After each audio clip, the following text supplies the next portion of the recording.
call the 19 March City Commission meeting to order. And the first item of business is the Pledge of Allegiance, and if you'll please rise and follow me.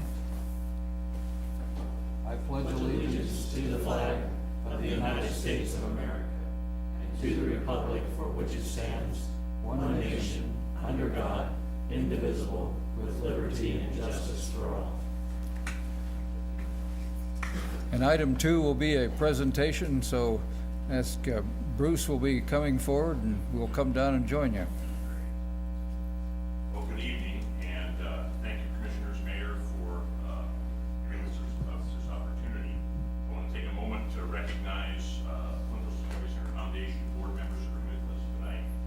Jack Carlin, of course, Susan Adams, our director, and Ray Martin is the director of the foundation here with us tonight.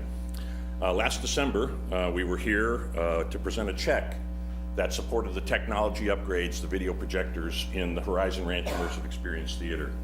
And I'm pleased to report that with Susan's dedication and the contractor's work, the projectors are showing an even better version of the Tides of Time, as well as the new films that are being provided as well. Tonight, we bring a check for $150,000, which is the final payment from the original gift by Marty Veneer and Bob Kraus in support of the bond payments, in recognition of the city's contribution and support and creation of the exhibits in the Discovery Center. This payment will help with the early payoff of the bonds. And I think it's really appropriate to take a moment and say thanks to all those who made it possible for City of Manhattan to take advantage of the tremendously successful downtown redevelopment and the investments made there that leverage STAR bonds for investing in the newly approved North Campus Corridor development directly in response to NBAF and growth. The STAR bonds are being paid off at a rate, which Bernie can correct me if I'm wrong, in 15 years instead of 20. And the city's taken the brilliant step of expanding the TIF district to the North Development Corridor, which makes it possible to apply these anticipated revenues to the improvements there. I think it's worthwhile to take a moment and recognize how this was made possible. Without the vision, planning, fiscal structuring, investments, decisions, and perseverance of many people, this would not have happened.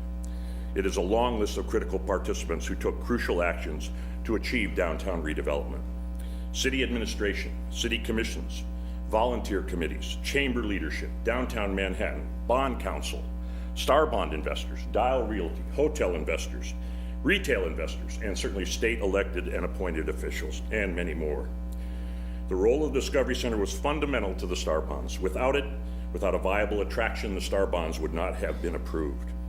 The Discovery Center has fulfilled that responsibility and more, having just completed its most successful year of operation. In support of the Discovery, since it's opened, the foundation has provided almost $1.5 million to the city to help with the debt on exhibits, technology maintenance upgrades. And so I think it's important for all those who doubted the wisdom of downtown redevelopment, its fiscal structuring, or planning decisions, or impact on city financing. It's time to say thank you to all of those who played a critical role in this project. Last night at the Greater Manhattan Community Foundation Awards, Marty and Mary Veneer were recognized for their individual philanthropy, totally appropriate for their support of this community in the region. And I want to share with you that the Discovery Center Foundation will recognize Marty Veneer as its friend of the Flint Hills at our April 6th annual event. You've all been invited. I hope you'll be able to be there to join us, celebrate Marty's philanthropy and dedication to the Discovery Center, the foundation, and the Flint Hills, along with other special, I think, items of interest. So thank you all for giving me the time to make these comments, and I'd like the mayor and city manager to join me to present this last check.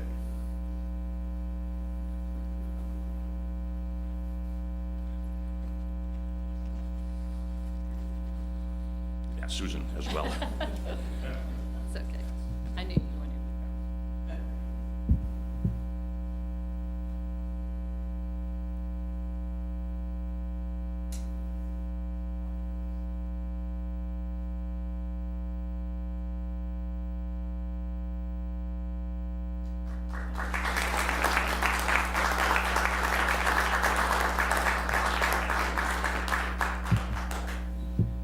Just a quick comment. I know Bruce has said it all, but for those of you who get a little bit worried from time to time about the viability of some of these places that we have that are rather unique in the city of Manhattan, when you look around and really look at some of the math here, we have so many friends of organizations, so many foundations that make these kinds of operations viable, contributing their time, contributing their money, and really making Manhattan have things that others ordinarily don't have. So Bruce, you and the foundation, we truly appreciate following through on this, and we appreciate the generosity of particularly the Veneer family and making all this happen. It certainly makes our burden easier. We appreciate that. So thanks.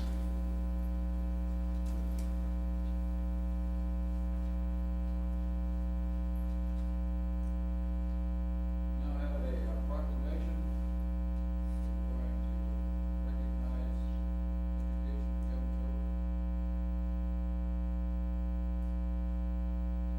We're going to have the clerk read the proclamation, but as most of us recognize, I think almost everybody in this room has had either children or grandchildren or is watching over them now and understands the absolute critical nature of what we're going through at this time and how important it is to properly educate the young ones. So we appreciate what you're doing in that regard, and we're going to read the proclamation to recognize your services. Whereas Kansas Association for the Education of Young Children, in conjunction with the National Association for the Education of Young Children, ask everyone to come together to celebrate the National Week of the Young Child, April 8 through 12, 2019. Whereas all young children in Manhattan need and deserve high-quality early learning experiences that will prepare them for life. Whereas public policies that support high-quality early learning programs for all young children are crucial to the future of young children, the success of families, and the economic development of Manhattan. Now therefore, Michael Dodson, Mayor of Manhattan, proclaims April 8 through 12, 2019 as the Week of the Young Child, and encourages all citizens to work toward making an investment in early childhood education. Thank you so much. I am an early childhood, thank you. Early childhood professional and have been in the field for about 15 years now. I serve on the state board for the Kansas Association for the Education of Young Children, and we advocate for quality early childhood across the state of Kansas and our early childhood teachers for fair pay. Most of our teachers across the state make very low wages, and most have to receive subsidies to survive. During the Week of the Young Child, we will be advocating for events. So many of our family child care providers across the state and our early childhood facilities will be celebrating Music Monday, Tasty Tuesday, Work Together Wednesday, Artsy Thursday, and Celebrating Families on Friday. In Manhattan, several partners have come together, and we're hosting an open house at the Beach Museum. So we encourage families and parents to come out and visit stations around the museum with featured works from Picturing America, produced by the National Endowment for the Humanities. And our special theme will be Stories and Art, with special guests including the Flint Hills Discovery Center and Kodo Kids, with some literacy and STEM activities for young children. Thank you.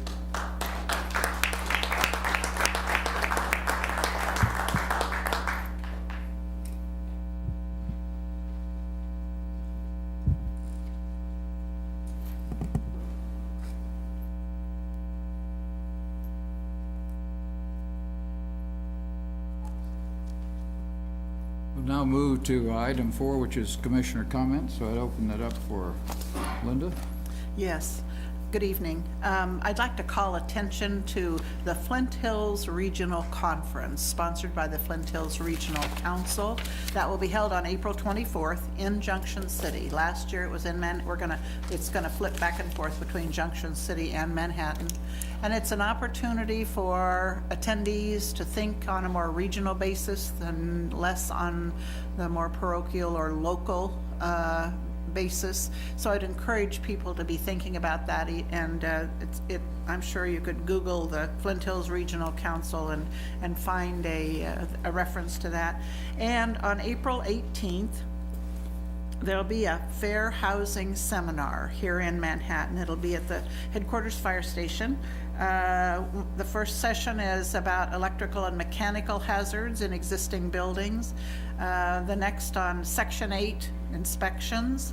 And then the final one will cover the Kansas Landlord and Tenant Acts and rights and obligations. Both of those are worthy of the citizens participating. And tonight, conflicting with our 7 o'clock meeting, is a severe weather awareness and information session for the whole family, sponsored a lot, I think, by the Riley County Emergency Preparedness Lori Harrison office, for us to begin thinking about the upcoming emergency weather events. So that's another event that's coming up. So I wanted to call those to people's attention. This last week, Commissioner Morris, Commissioner Reddy, and myself got to go and attend a National League of Cities conference in Washington, D.C., where we met with our congressional delegation, and we attended a conference that had tons of different workshops going on. We were able to watch large group panels from senators to advisors to the president. And one thing I wanted to call out specifically was the whole theme was infrastructure. And we were able to watch a panel with the ranking members of the House from the Republican and Democratic side talking about infrastructure and the potential infrastructure bill that they're going to introduce. And it actually seemed like it was somewhat positive. They both agreed that it needed to be done, and it somewhat seemed that they both agreed on how it was going to be funded. So if you just so happen to be talking to any of our congressional delegation, just ask them to keep an eye out on that and support it if it makes its way to the House floor.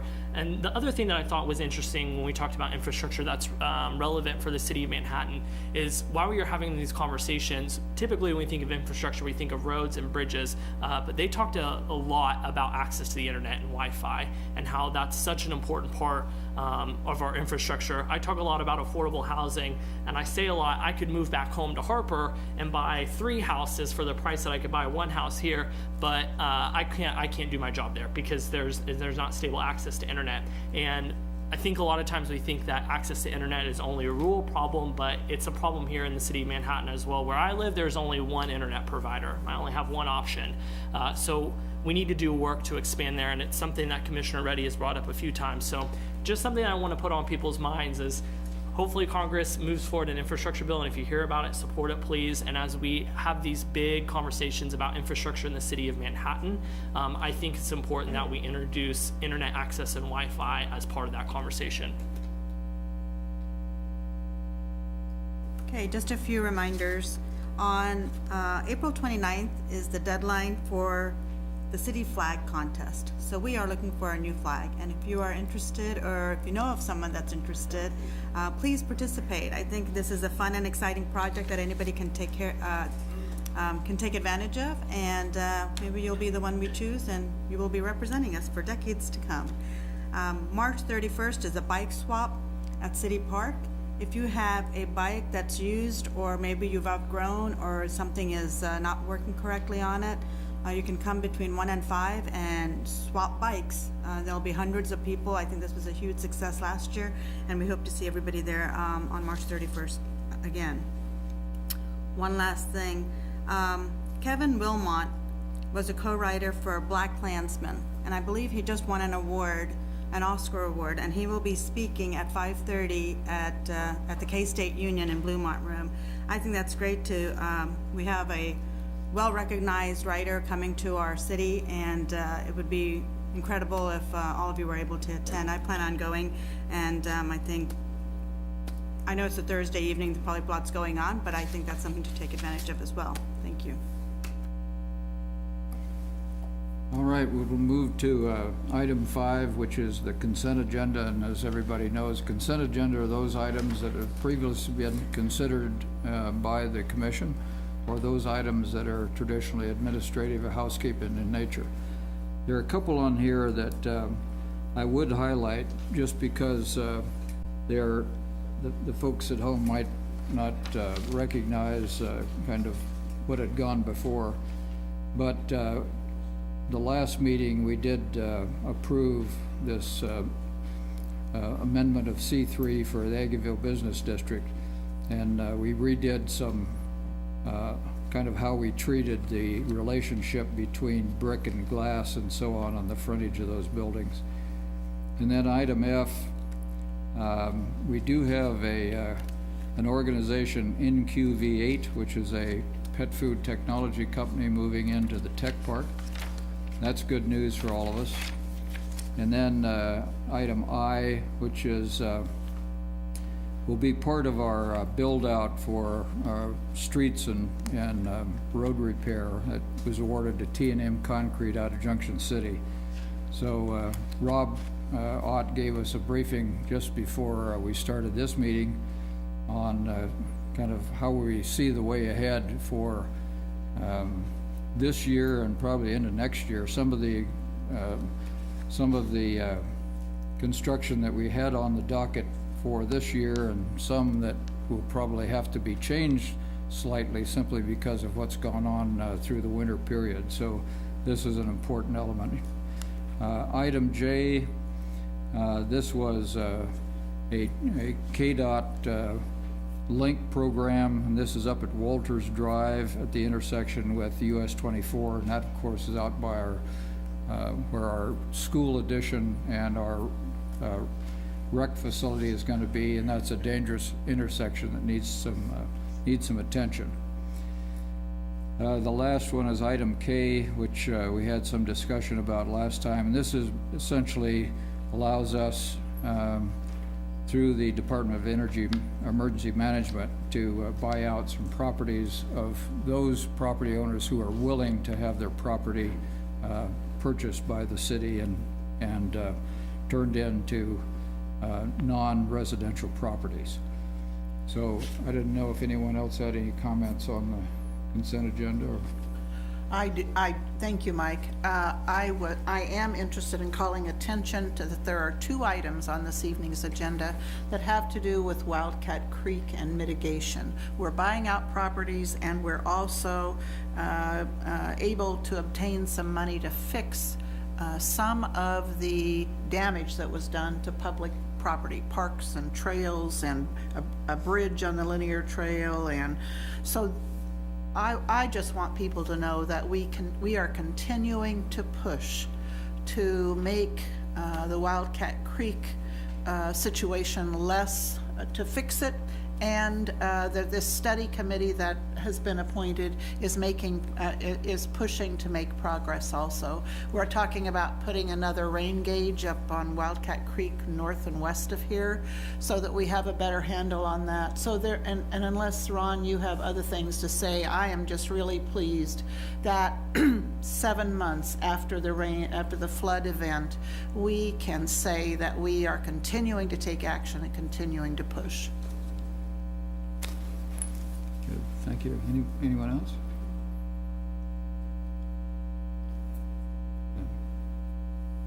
Is there any public comment on the consent agenda, please? All right, seeing none, entertain a motion. Okay, I move we approve the consent agenda. Second. Please call the roll. Mayor Dodson, Yes? Commissioner Reddy, Yes. Commissioner Butler, Yes. Commissioner McKee. Yes. And Commissioner Morse. Yes. Motion carries 5-0. Thank you. We now move to paragraph 6, and tonight we have 2 public hearings, and the first one is a Aggieville Tax Increment Finance District Boundary Establishment. This will be Jason Hilger's Deputy City Manager. Thank you, Mayor, Commissioners. A lot of you have seen this presentation before, but I wanted to make our way through it, being the night of the public hearing, give the audience the benefit of the information. And obviously, as we work through it, if you have questions, please let us know. Tax increment financing is a way the municipality can put a district in place and capture increased valuation. We use that growth in taxes over a period of time, typically 20 years in a TIF, to help pay for TIF eligible costs. Primarily for Aggieville, we're talking about infrastructure and streets and sidewalks, parking garages, lighting, parks, alleyways. So Manhattan established a TIF district in Manhattan Town Center in the 80s. We did a north and south redevelopment area in 05. And it continues to be in places in the community where we've made significant investments, and we'd like to use that incremental growth over time to help with public infrastructure and obviously keep commercial and retail areas near our community's core. TIF works over time. You essentially establish with the intent for that valuation to increase over time. As it does, it creates an increment, and you're able to capture that increment within that district throughout the course of the duration of the district itself until it's terminated. Once it's terminated, that valuation comes back to the school district, the county, and the city as part of its mill levy discussion. But in that interim piece, we're able to capture that new valuation above that baseline property value. The boundary for the TIF in Aggieville is bordered by Anderson and Bluemont on the north, 10th Street on the east, Fremont on the south, and 14th Street on the west. There's two steps in the process. The first is the boundary adoption, which is what we're doing this evening. We adopted a resolution on February 5th, setting tonight for the public hearing. If approved this evening, first reading, it'll move to a 30-day period where USD 383 and Riley County have a period of time to take action and potentially veto the establishment of the district.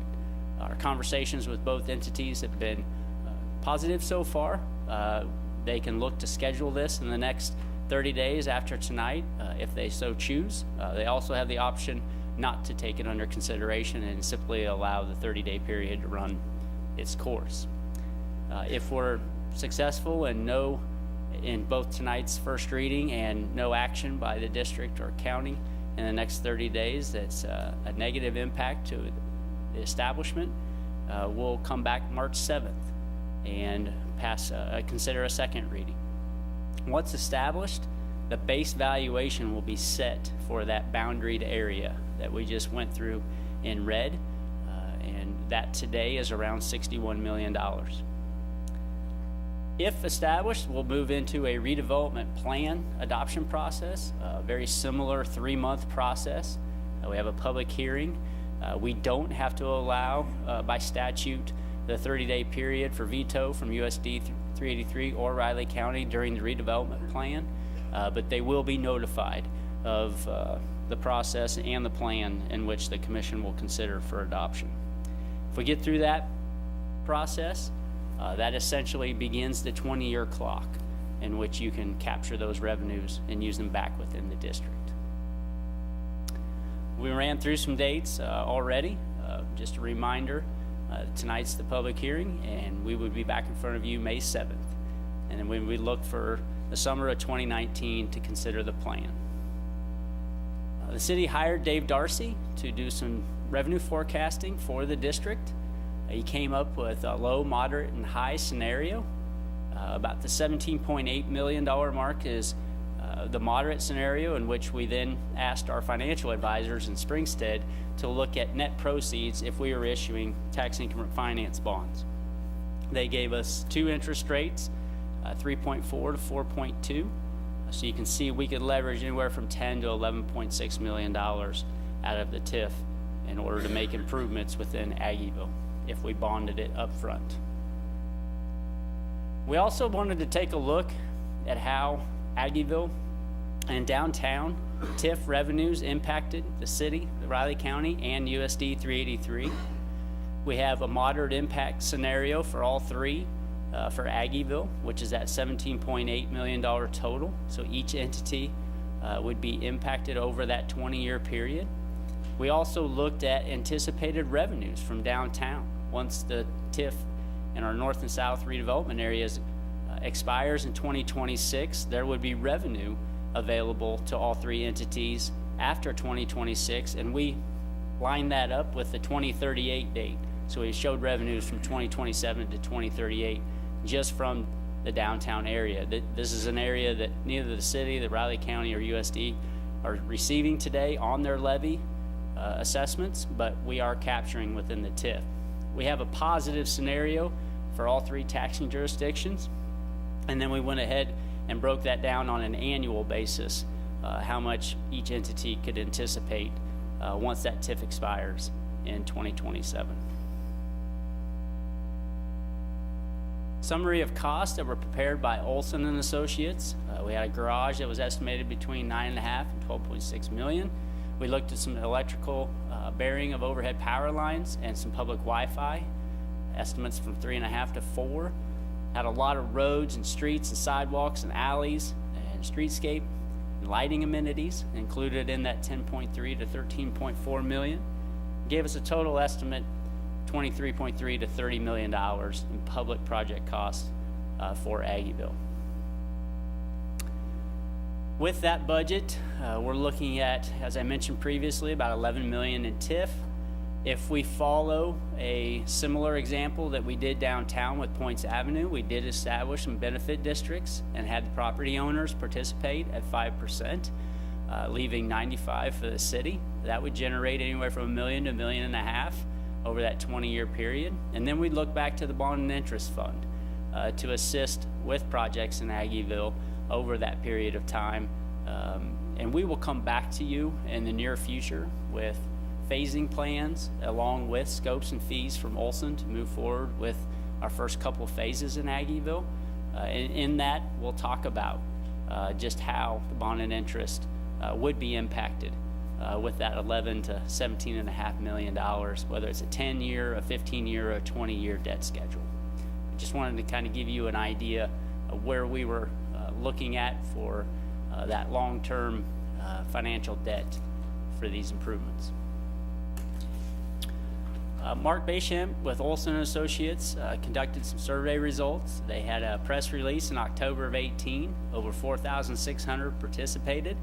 And one of the main factors we highlighted in that survey was the building of a parking garage. We had 77% of those participants in that survey indicate they would support adding parking in Aggieville through a garage. This is our current public parking map. You've seen this several times, but it highlights and indicates our public parking, both on street and off street, and how we regulate that parking. It needs updated because we're actually regulating on Laramie. And this yellow square should be over here, so I need to do that. Sorry. 12th and Bluemont, this is an image of the hotel that is scheduled to start construction this summer. We still own the parking lot, and it's still being used that way next to Starbucks. That land should transfer soon, and their building plans should be under consideration and starting this summer. They want to be open by August, September of 2020. Parking garage concept 2B was part of the Aggieville Vision to Reality plan that was prepared by Olson and presented to you all and adopted. It utilizes a city parcel just south of Rally House at the corner of Laramie and North Manhattan. It would add 489 parking spaces on 5 floors, but would also activate the streetscape both on North Manhattan and Laramie with potential ground floor office commercial space. Several different schemes and schematics were developed for all the streets within Aggieville: Morrow, 12th Street, 11th Street, Laramie, North Manhattan. A lot of different ideas and concepts were included in the report. A couple of those we blew up in this presentation just to give you an idea what Morrow could be with the extension of sidewalks and a planting bed, one drive lane and one parallel. This is just one concept of what could transpire. We'll need to get into those final design contracts and actually make those decisions. This is a Morrow concept with angle parking remaining and one drive lane. And you can see the sidewalks and the planting bed zones are on either side of the curb-to-curb improvements.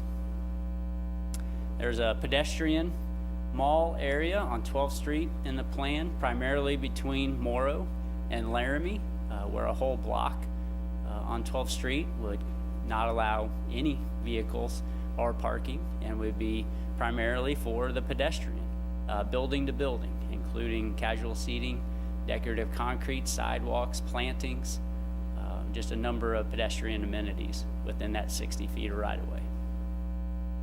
Triangle Park still has a lot of concepts and ideas being floated. Some of these include more plantings and trees. Others are more of a hardscape scenario. So again, we would need to go through a very public process to get input and feedback.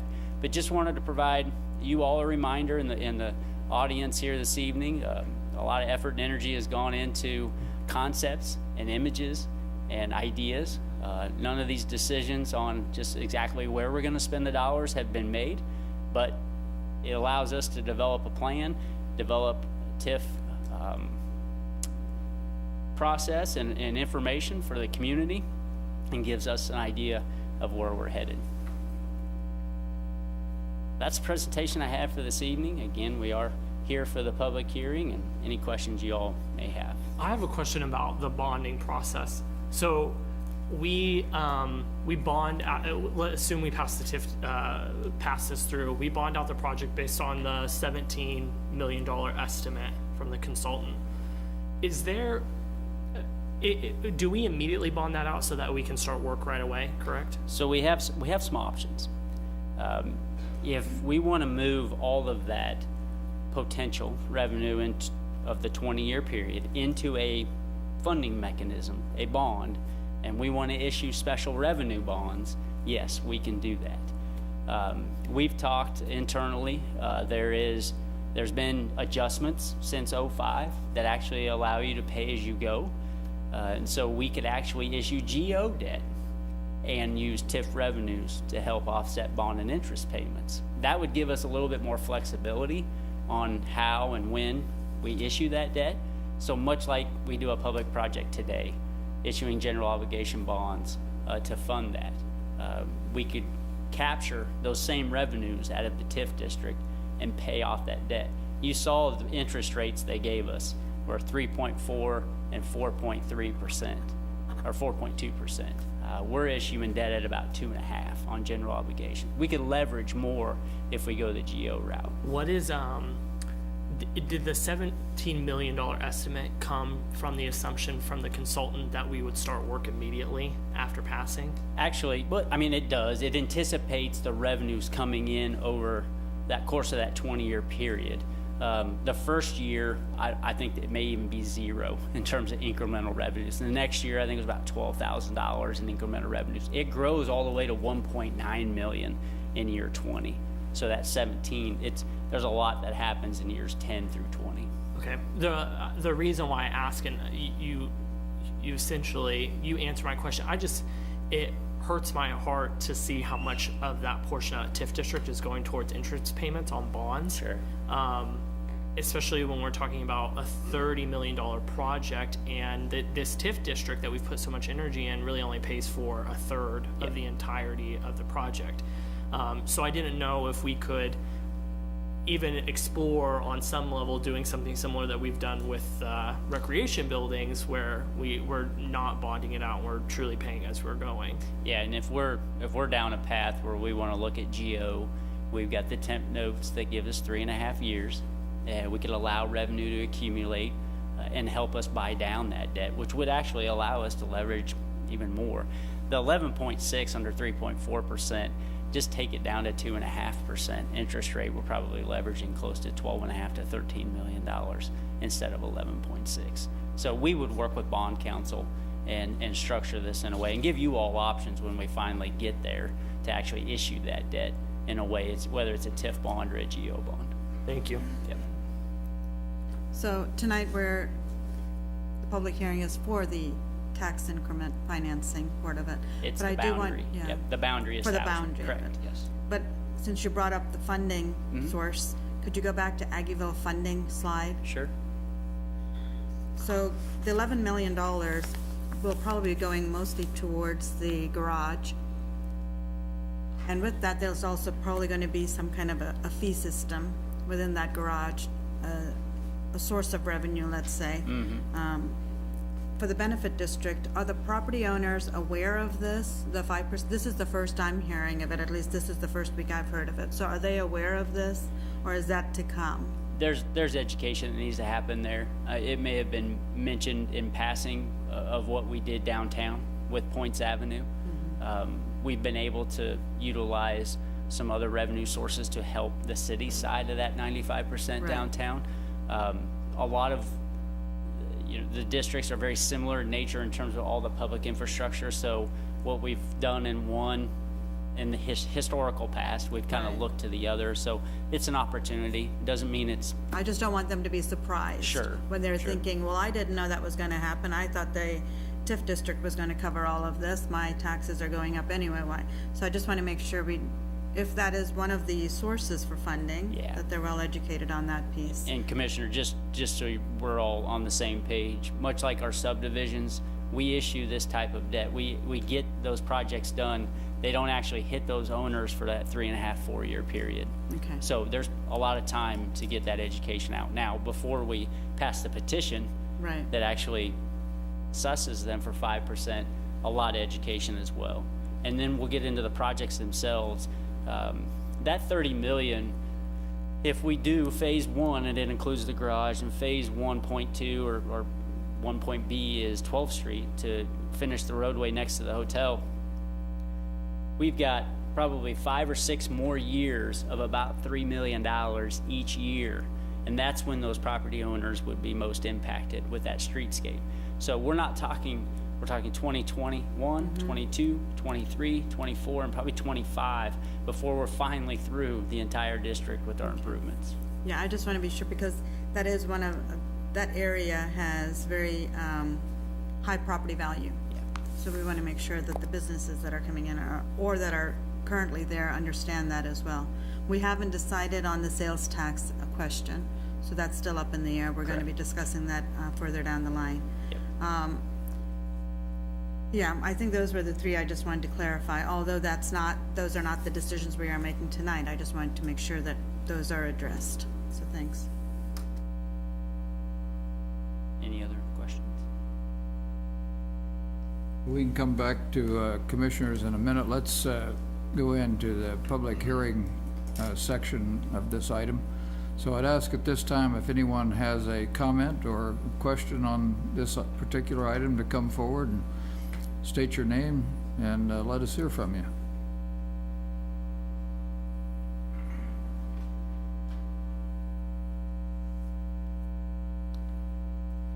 Good evening, Commissioners. I'm Dennis Cook with the Aggieville Business Association.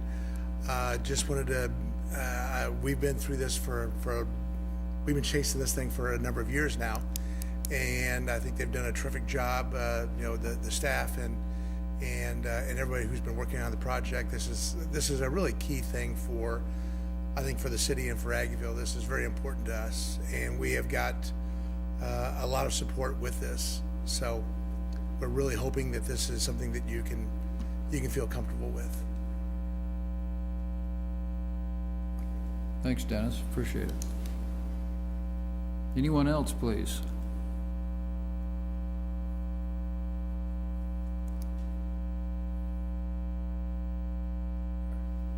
Hello, my name's Doug Spencer, and actually letting you know, I'm an Overland Park resident, but my family owns 512 North 11th Street there within the district. We also own 1114 Bertrand, not too far away. So, my dad grew up here. My daughter's a freshman here, will be a 4th generation K-State grad. Our family ties to Manhattan run extremely deep. But as a property owner here, I'm excited about the TIF district, and I'm excited about the proposed improvements. My concern, though, is if you look at those boundaries, it all encompasses what traditionally we would consider Aggieville, but in terms of the rental properties to be included, it's really just the east and the south that are bearing the brunt of this. And I do have concern that, you know, yeah, if Aggieville improves, that should drive more tenants to want to live in our apartments. We can raise rent, offset the tax increase. I get all that. But it's also, not to be that guy, but it's hard to fight City Hall. And we might get notices of tax increases that outpace our ability to raise rents. And I think it would be more equitable if the district was extended both north and west one block, because it's kind of, I hate to say this, but not very fair that landlords who are across Bluemont from Aggieville and are selling, hey, you're across the street from Aggieville, to tenants. Well, I'm saying the same thing. You're across the street from Aggieville, but I've got to pay a tax bill that they don't, or at least potentially, if the value of our property is gone up because of these improvements. So, like I said, very much in favor of the overall project. Anything that's good for Manhattan, I'm a big fan of. I would just like to see the City Council or Commission consider in a slight re-altering of the boundaries. So, that's it. And I'd be Thank you. happy to talk with him in the hallway. I just want to clarify that it won't be a tax increase. Just being in a TIF does not increase your taxes, but I know, I completely Okay. understand that. Okay, good. I'm a finance guy, I get that. There you go. Perfect. My point is, you know, when we built that, because it was 10 years ago, we tore down 2 old houses, built a, very nice 12-unit building up here at 512 North 11th Street, and it didn't take very long for, property tax increases to go up kind of substantially. And I guess I'm just leery that because, oh, look, there's these improvements, there's more traffic in Aggieville, that might be driving more business to retailers there. And if our taxes are going up, but maybe like just things that we can't control. If NBAF is delayed again, if the student population goes down again, we can't raise rents, but our property taxes might go up because the district is seen as more valuable. That's my concern, especially when that may not be happening to people across Bluemont. So. And again, just because the boundary is the way it is, for that to happen to the properties to the east and not to the north would be very odd.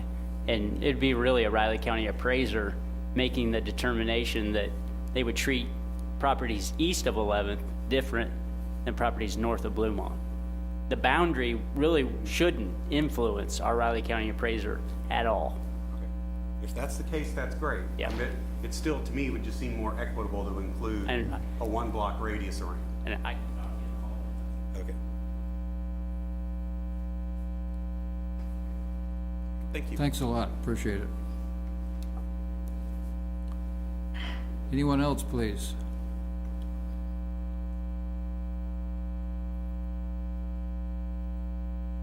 All right, seeing no one, we'll close the public hearing, come back to the commission.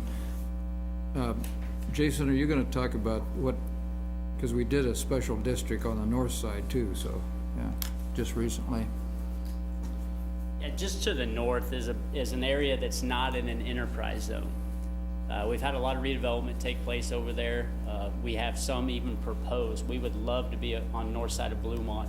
It would require us by statute to make some findings that would be fairly inconsistent with the activity there. Our enterprise zone boundary is at Bluemont. We can't go any further north of that with the boundary that we've proposed without getting into other statutory requirements of the Kansas law. So, but yeah, that's the reason we stopped at Bluemont. Okay, thanks. Jared, did you? Oh, I was just gonna say, the properties that are right across the street from Bluemont, I mean, I hope the evaluations of those increase as well. Like this should drive evaluation increases there too. And arguably, especially with our vision that we passed for that corridor, those properties across the street on Bluemont are probably going to have more pressure on their evaluations than maybe some of the ones that we see closer to the city park on Fremont, just with the building that's going to be happening around those areas. And as we talked with the commissioners in the past, if we move the boundary to 11th Street and we leave that block out, our forecasted revenues were a couple $1 million less. We recognize the area has potential for redevelopment, much like it does north of Bluemont. And if we capture that potential, it helps with those public improvements taking place in Aggieville. The area that could benefit from Aggieville is much broader than the district boundary. And you're gonna see that throughout time. And we can even go back and look at it today. Aggieville has become what it is today, but not just by the boundary.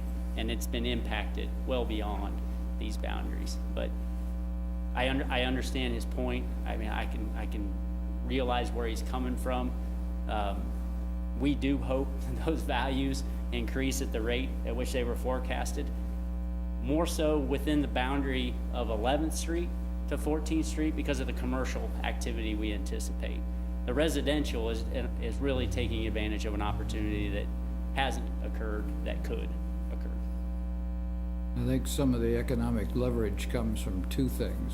One is the valuation of the property, and the other one is the new properties. So we've already got one and another one coming. So that certainly helps get us off the ground and moving.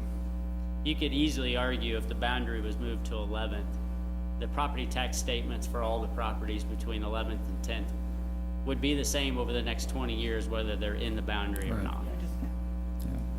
So, Further discussion. Entertain a motion? I would like, Yeah, go for it. well, public comment has ended, is that correct? Yes. I just wanted to say that it's going to take a lot of patience by those owners in Aggieville as this process proceeds with the infrastructure that's going to take place, the streets, the landscape, the pipes, whatever, just everything. And so everybody has to understand that. I'm anxious to solve some of the parking problems, and both short-term and long-term. So the parking garage is the long-term, but you know, there seem to be some measures we could be taking to ease that a bit currently. And I am glad that the Marriott lot is still available to the city residents to use. And if they're not gonna start building until later this year, hooray for our customers and citizens. And as usual, and it's probably a lost cause, but I still want everybody to keep in mind that we need to protect City Park from becoming a parking lot for Aggieville. That is not what it is. And so it takes vigilance, and it takes somebody throwing that ball up in the air, and every time I talk Aggieville, I throw that ball up in the air as to caution everyone about City Park continuing to be that gem that we have in the community that has been set aside for 150 years. I want it to still be there when this is over, and I don't want fraternity parking in it. I want it to be our park. So just having said those two things, I would get to the next page for a motion. The motion is that we find that the property in the proposed Aggieville Tax Increment Finance District constitutes an enterprise zone and is therefore an, quote, eligible area, as said terms are defined in the act, and the Conservation Development or redevelopment of such area is necessary to promote the general and economic welfare of the city, and approve first reading of an ordinance establishing the Aggieville Tax Increment Finance District boundary in Manhattan, Kansas. Second. Call the roll, please. Commissioner Reddy, Yes. Commissioner Butler, Yes. Commissioner McKee, Yes. Commissioner Morse, Yes. Mayor Dodson. Yes. Motion carries 5-0.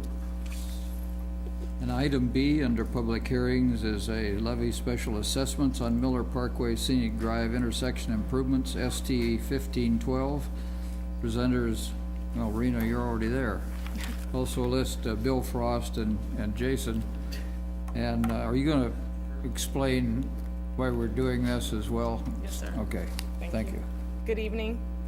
This evening, we are continuing our public hearing from February 19th for our Miller Parkway and Scenic Drive improvement. So back in February, we conducted our first public hearing, and just the background, the city sells bonds twice a year, normally in May and November, and due to a meeting cancellation in January, the bonds will now sell in June. For the June series, the city includes all special assessment projects. There are 22 projects in the June 2019 series. The benefit districts were created by petition and a resolution. On February 19, 2019, the City Commission conducted the public hearing regarding the levying of special assessments on the 22 projects and passed the first reading of the ordinance. Following the public hearing on February 19th, City Administration was made aware of a discrepancy to the assessments for the Miller Parkway improvements, and after consulting with legal counsel and Gilmore & Bell, which is our bond counsel, it was determined that the assessments were calculated in error. It was recommended that a new public hearing be conducted on this project alone, and that notice be given of that new public hearing. The property owners within the Miller Parkway Benefit District were notified of the new proposed amount on March 6th and the continuation of the public hearing. A new notice was published in the Manhattan Mercury on the 8th of March, and after that, the notices were sent, and the city received one objection by phone about the newly revised assessment. This evening, we will be conducting the public hearing to hear questions or objections from property owners concerning their assessments related to the revised calculations of the Miller Parkway and Scenic Drive intersection improvements. Addressing the error. Legally, the error must be corrected. We can do so through the ordinance levying the special assessments, which is presented in your packet. The error impacts tracks 2 to 4 of the 5 tracks that were petitioned in the improvements for Miller Parkway. The calculations were previously calculated based on incorrect lineal feet dimensions in the submitted petition and approved resolution. There have been numerous replats of the tracks described in the resolution from December 15, 2015.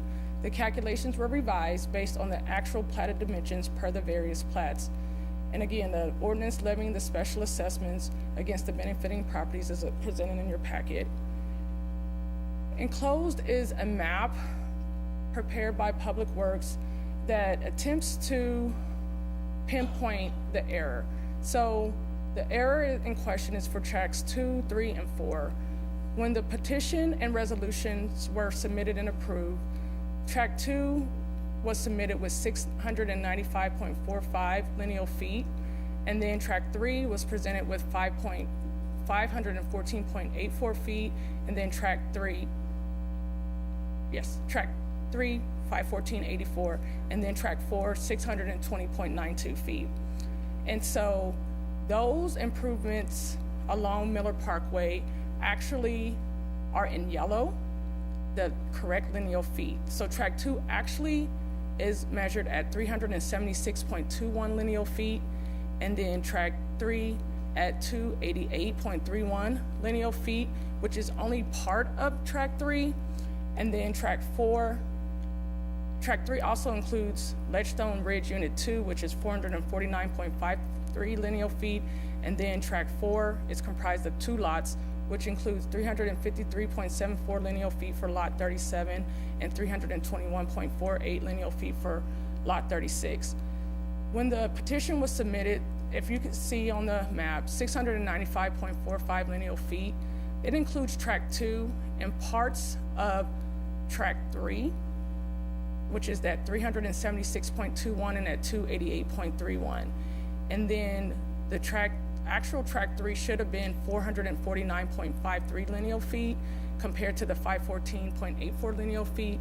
And then adding lots 36 and 37 together, they are roughly around 670 lineal feet, and the submitted petition was at 620.92 lineal feet. There's some variances there due to roadways that weren't included with the platted dimensions, but the next slide attempts to align, and it's hard to read, but it's in your packet.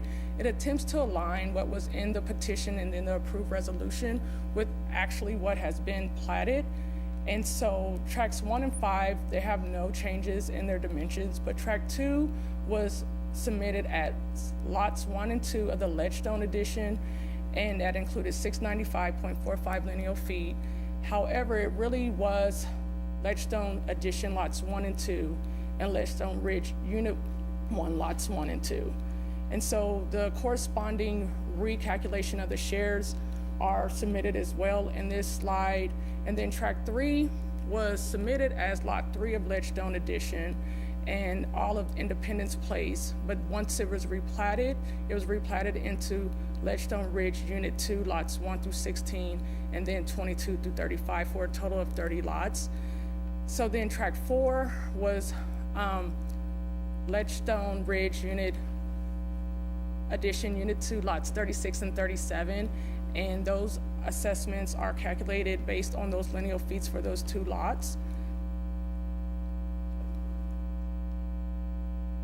Also included is the revised calculation for the lots that have been impacted. So the original calculation when the first ordinance was submitted is in the 3rd column.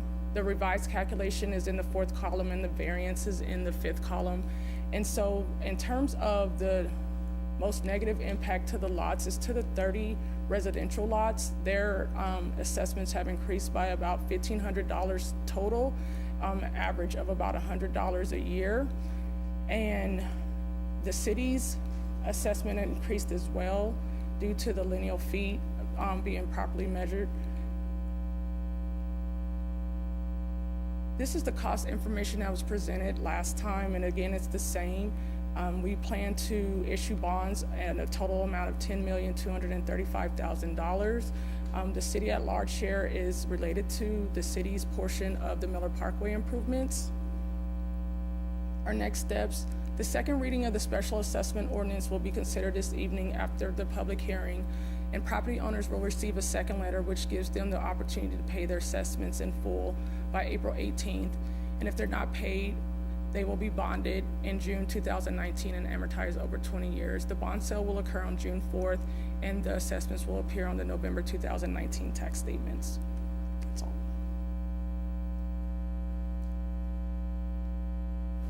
Questions? Well, good job. That's complicated. The number of feet along there, the totals remain the same. It's just how they were divided and then spread back into the individual lots. So, Correct. questions, please, comments? I'd like to compliment you on getting through that. Yeah, that was. I'm sorry you got sent forward, but we're replatting. That's the point. This has to be redone to straighten it out. So thank you, Rena. You're welcome. Well, let's move to public hearing. So at this time, we'll open a public hearing. Anyone wishing to comment on this item, please come forward. If you would, please sign the sheet there on the left-hand side as you come up, and let us hear your thoughts.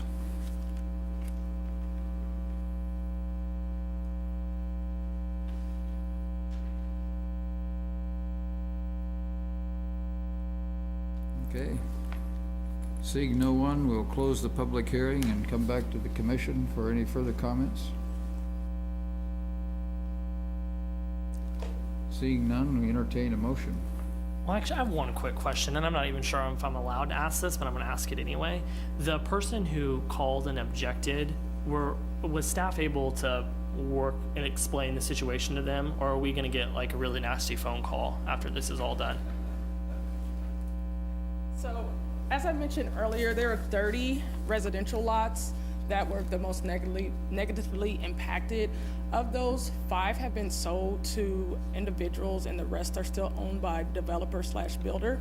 And so one of those individuals was a property owner that had been sold to. I was able to explain the conversation was different between when he first bought the lot and then when we sent out the first and second letter.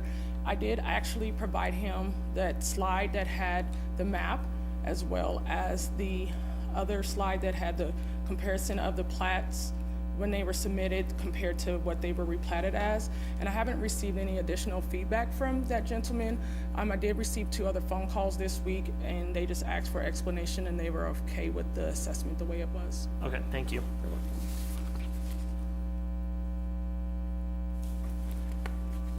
Anyone like to give a motion? Mayor, I move that we approve ordinance number 7406, levying special assessments against the benefiting properties in the following 22 public improvement districts: Baltrasol Addition, sanitary sewer, street and water; the Courtyards at Lee Mill Heights, sanitary sewer, street and water; Grand Bluffs at Mill Point Addition, Unit 4, sanitary sewer, street and water; Lee Mill Heights, Unit 10, sanitary sewer, street, water, and stormwater; Miller Parkway and Scenic Drive intersection, Muirfield Addition, landscaping, sanitary sewer, street and water; Olympic Addition, sanitary sewer, street and water; and Scenic Crossing Addition, stormwater. I'll second. Let's call the roll. Commissioner Butler, Yes. Commissioner McKee, Yes. Commissioner Morse, Yes. Mayor Dodson, Yes. Commissioner Reddy. Yes. Motion carries 5-0.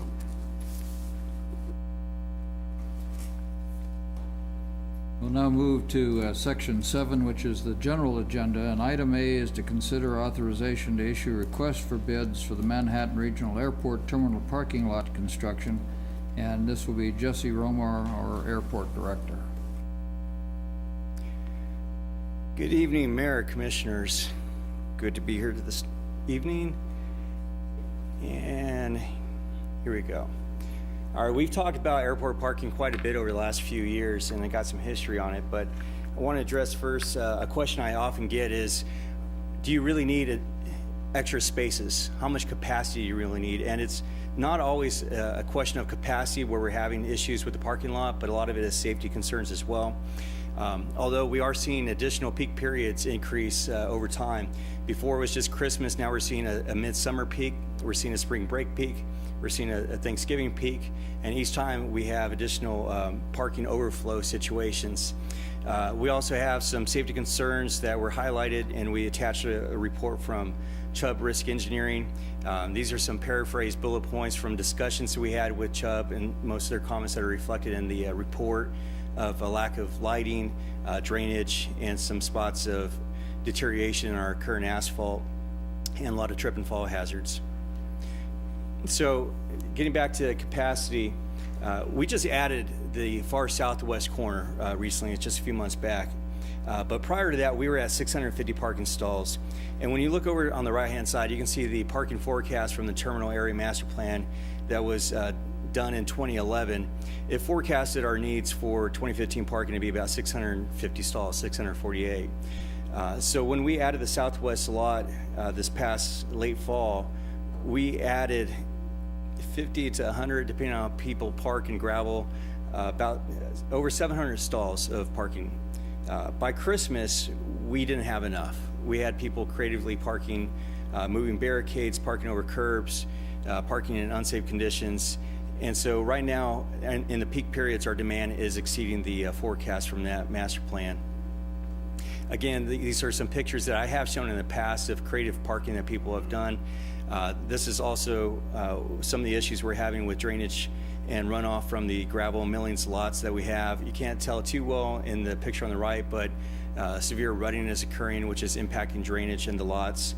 The temporary barricades are ignored or relocated by customers at their will.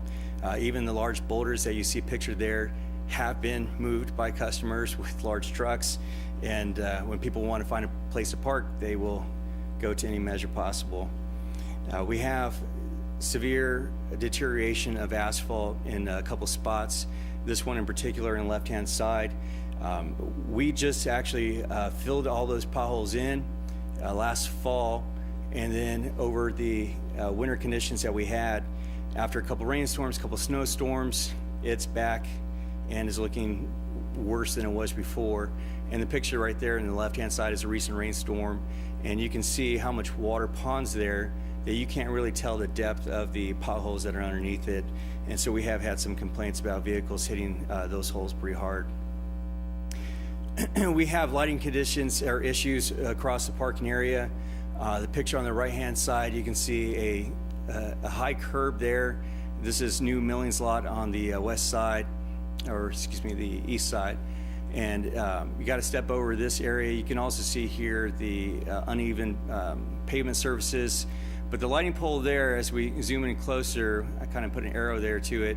We've added temporary halogen spotlights to the sides just to try and help illuminate the new sides of parking that we keep creating. But it is not an adequate solution. It's just a Band-Aid fix. These are the most recent parking issues that we've had over the holiday break. Off-pavement parking, 5 deep over berms that were kept in place too because we had utilities underneath them. Luckily, we didn't have any issues with utilities, but vehicles got pretty close to ditches, created quite a bit of rutting. The picture on the right-hand side, someone's parked adjacent against a utility pole that's there. We also have security and wildlife concerns with vehicles parking too close to the fence. And those are some of the things that we don't have great control over right now.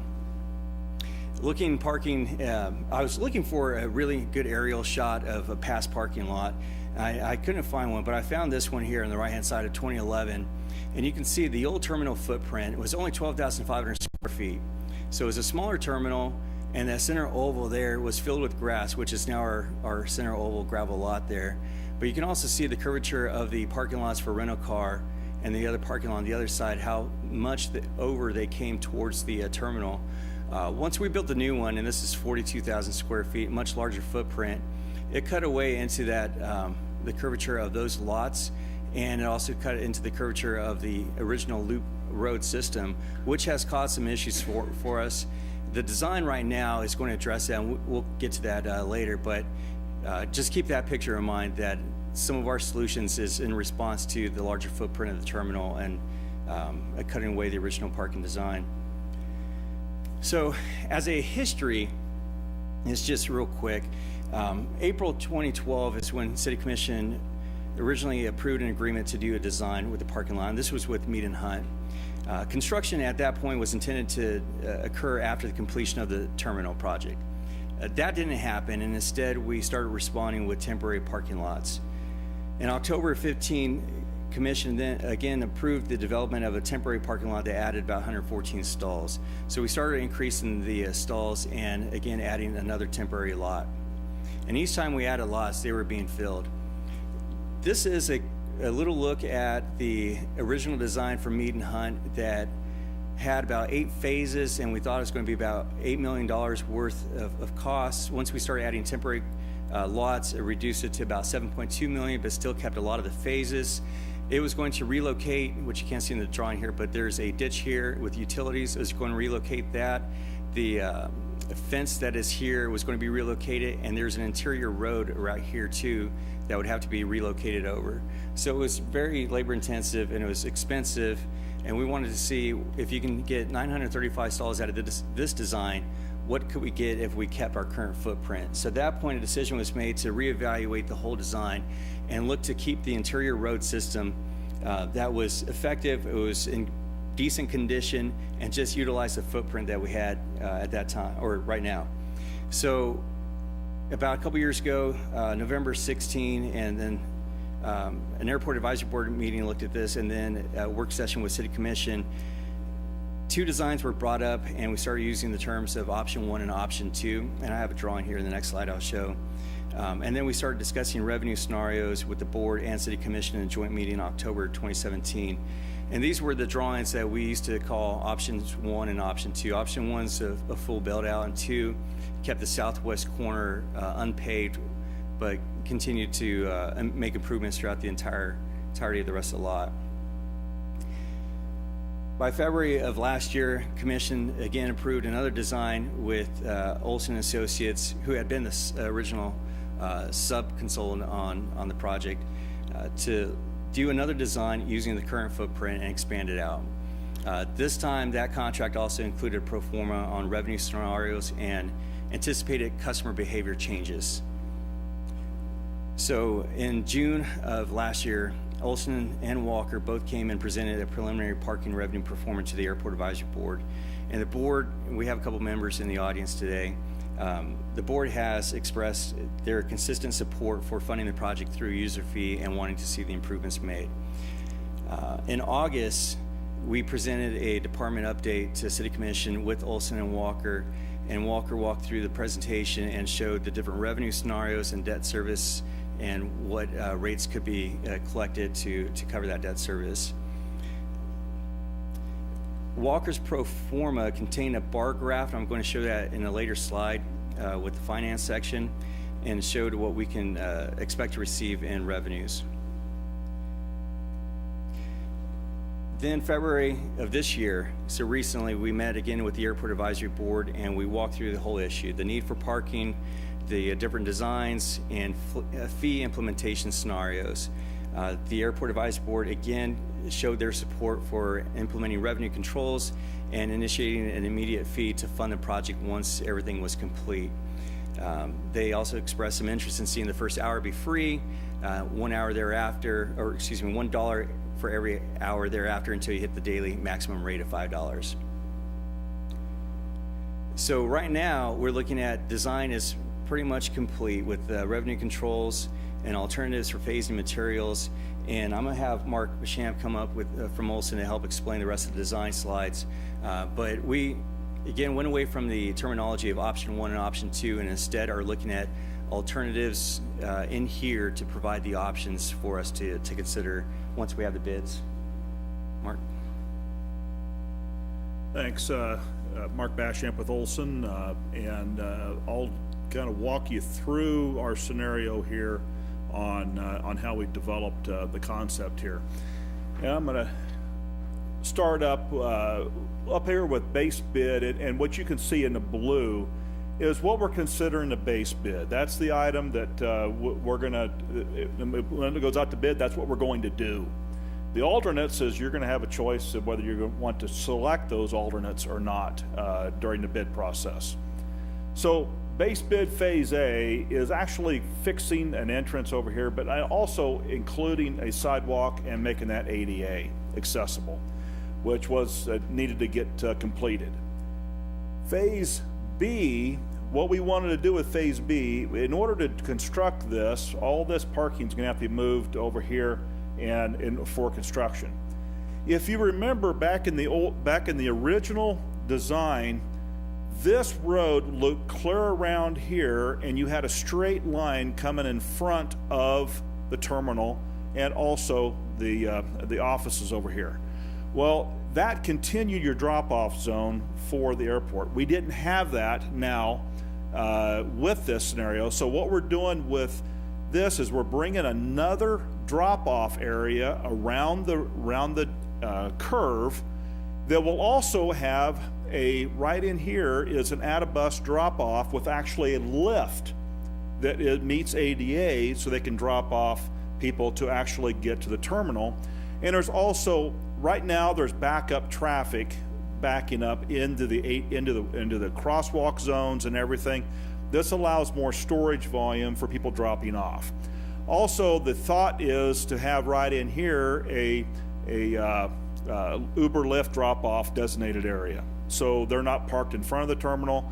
They're sitting there with a sign saying this is where we need to be picked up. This also looks at fixing this right in here. This is a big grass area. We can pave that and make that additional parking reasonably easily to do. And I just realized, but while I'm talking here, why don't I just do this? That way we can kind of talk a little easier about what we're doing. So this Phase B actually does some improvements internally, and then also fixes some striping and fixes the flow. Phase C, what we want to do is, as the bulk of your major deterioration of existing pavement is in this area right here. It's in very bad shape because you never did put the final lift of asphalt on from years ago, and it just had a very thin lift, and it's just been beat down and through the freeze-thaw cycles. And at one point last year, I estimated about 35% of that pavement being need to be tore up and replaced. I have not looked at it since the winter, which I need to do and get our plans updated, because that's probably increased. The purpose of moving to this phase over here is we're able to move still utilize this lot for parking, and then of course use all the rest of the areas as they are today. Construct this, and then in the next phase of the base bid is come in and fix this area right here. This whole area back here is our temporary parking that we added a year or two ago, a couple years ago maybe. No, that long ago? Okay. I thought it was recent. So, but anyway, that's the base bid. The alternate one is including all of the loop inside the loop. What is being created here is a drop-off area right next to the terminal that you can get UPS, Pepsi, Coke, or whatever vendors can get off of. Actually, they're parking right in front of the terminal for their deliveries. This gets them and gets them out of that area, so that you can still maintain parking and drop-off zone in front of the terminal. It's keeping a lot of the existing pavement in here for the ADA. It's in pretty good shape, pretty good concrete. So we've designed to try and keep that in place. All the ADA is right here in the front. If you keep revenue control all at the same price for all three lots, if that's the way you choose, you can have all of your ADA up front because it's all the same price. Alternate one would also select your revenue control and install the revenue control, which would be here, you'd be enter here, exit. Here would be an entrance and an exit, and then here would be an entrance and exit. Alternate two is actually finishing out the west lot, and that would be finishing out the remainder of the project. Everything that we have here is bidding as, well, except for this area right in here. This is all existing asphalt. That will be fixed and then asphalt put back on as it is today. The rest of this we're bidding as asphalt concrete alternates as well, so we can get prices on doing either one, since it's essentially totally new construction right now. And there's the overall build out. I guess I'll step in and just kind of say that it's all new lighting, conversion of a lot of the halogen lights to LED lights, and then matching the rest of it there's also some security cameras and everything that's being installed. All of this is, there was a conduits that were installed from the terminal across that paving. There's a 4-inch conduit that's there that we can use. We found that we can push all that into the control room in the terminal. Mark, I'd like for you to describe further the little piece off in the left upper corner. This piece up here? And then the new drop off or whatever. Right here? Those little legs that we see, what are they all? Go back through them. This right here? Yeah. That's where we're right now. That there was a construction entrance that was put in that never did get closed up. So we're going to fix that with this project. And then also it's connecting ADA, this sidewalk, to the terminal. So the one on the left. On the left. Is correcting a construction, but what? Well, yeah, go ahead, the question. My question is, what's it for? Just a correction? It's just fixing. And it's concrete Concrete, only. Okay. right. It's fixing what's there. But right now, it's dirt, gravel, what is it? Describe what we have and what we're moving to. Well, right now, it's just an opening in the, Concrete? it's just grass. Grass. And it was a gravel entrance, I think. So at what one will point. it be used for? Nothing, it'll be, what this parking lot over here will be used for is rental car. Yeah, What we're doing is creating a new entrance for the rental car. for the rental car, okay. If I could speak to a little bit of this, there's a mix of dirt, gravel, old concrete broken up. This is also a little bit of an old driveway that's in here. So we have confusion from customers that are trying to enter into the rental car parking lot that should be entering from this area here. So we had to put up some temporary delineators. We also have no sidewalk for the rest of the area, so as you're walking from this space over here or here, you can't, there's no sidewalk loop. So some of that's going to address that issue there. This is all rental-car parking by contract for both Enterprise and for Hertz. That is their primary lot. And there's no proposal to change any part of that? That's why it's not highlighted? Correct. Okay.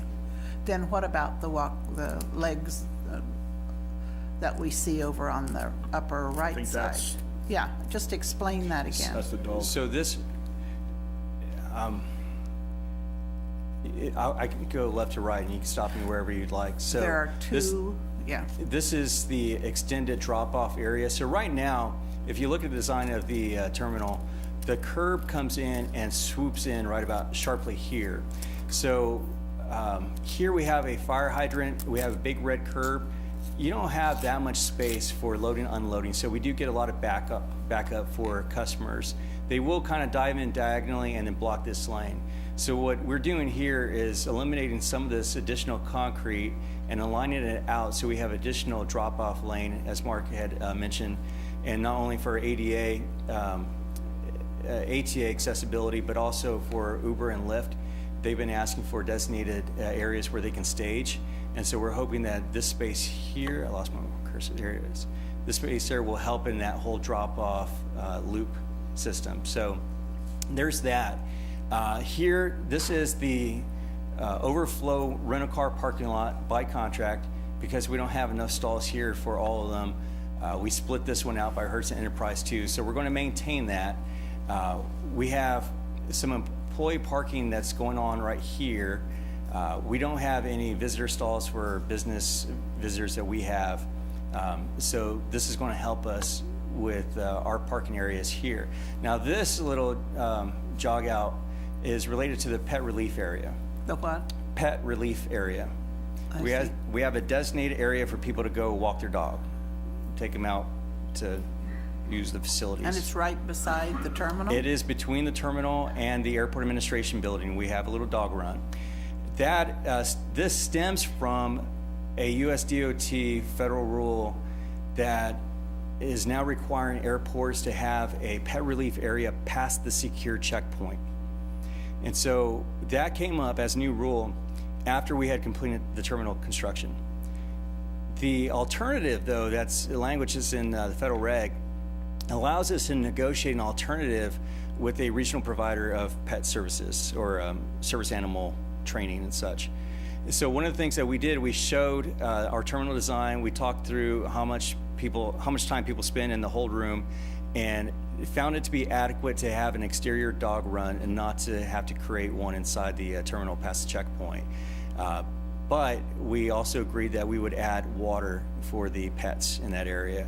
And so that was the one request we got out of that negotiation. We have water there, so this is just going to help finalize that to get us in compliance with that federal rule for pet relief areas. No, that's a grass area. This is just designating a spot where water is being run.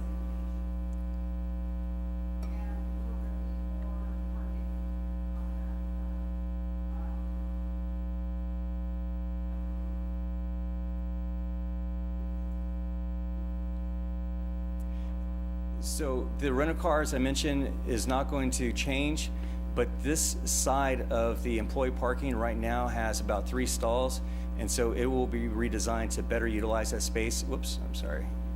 So we will get more parking stalls here in that location, yes. You don't know how Do you many? remember how many? It's a handful. I'd say there's probably about 10. total? 10 additional. When I drive down, he said there were 3 parking places there for employees? No, there's 3 existing at this point right here. Yes. Right up against the fence. This is not against the fence. This is the inner island right now. So how many fence is total back here. employee parking was my question?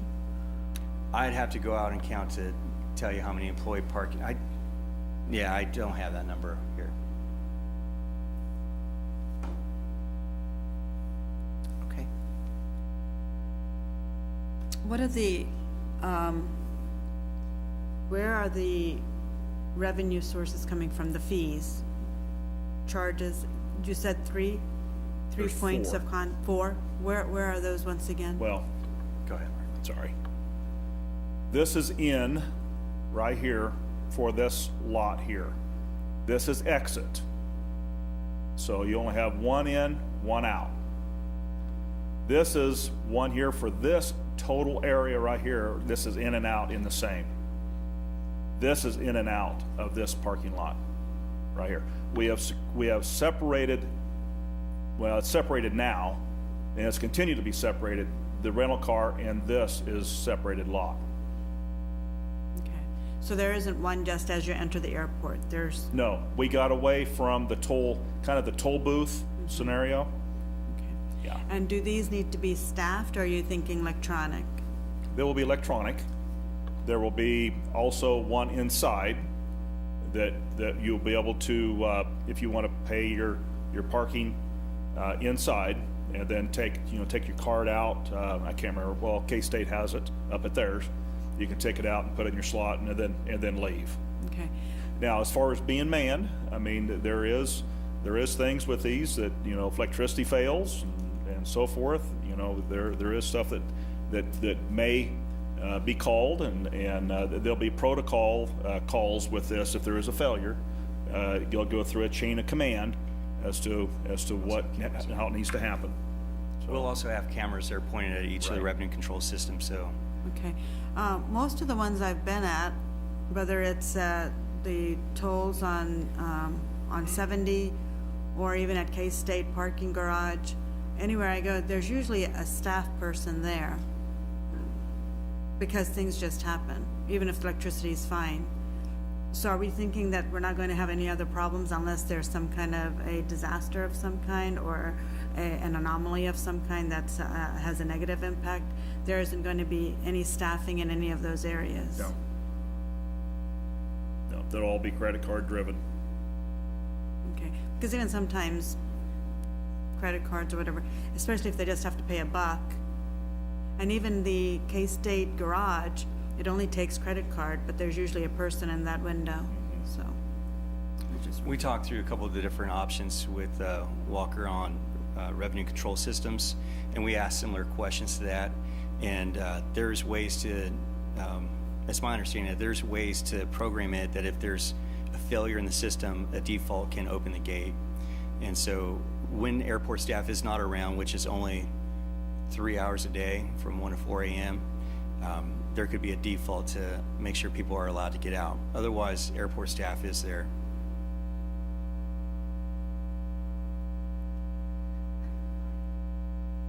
No, we have not.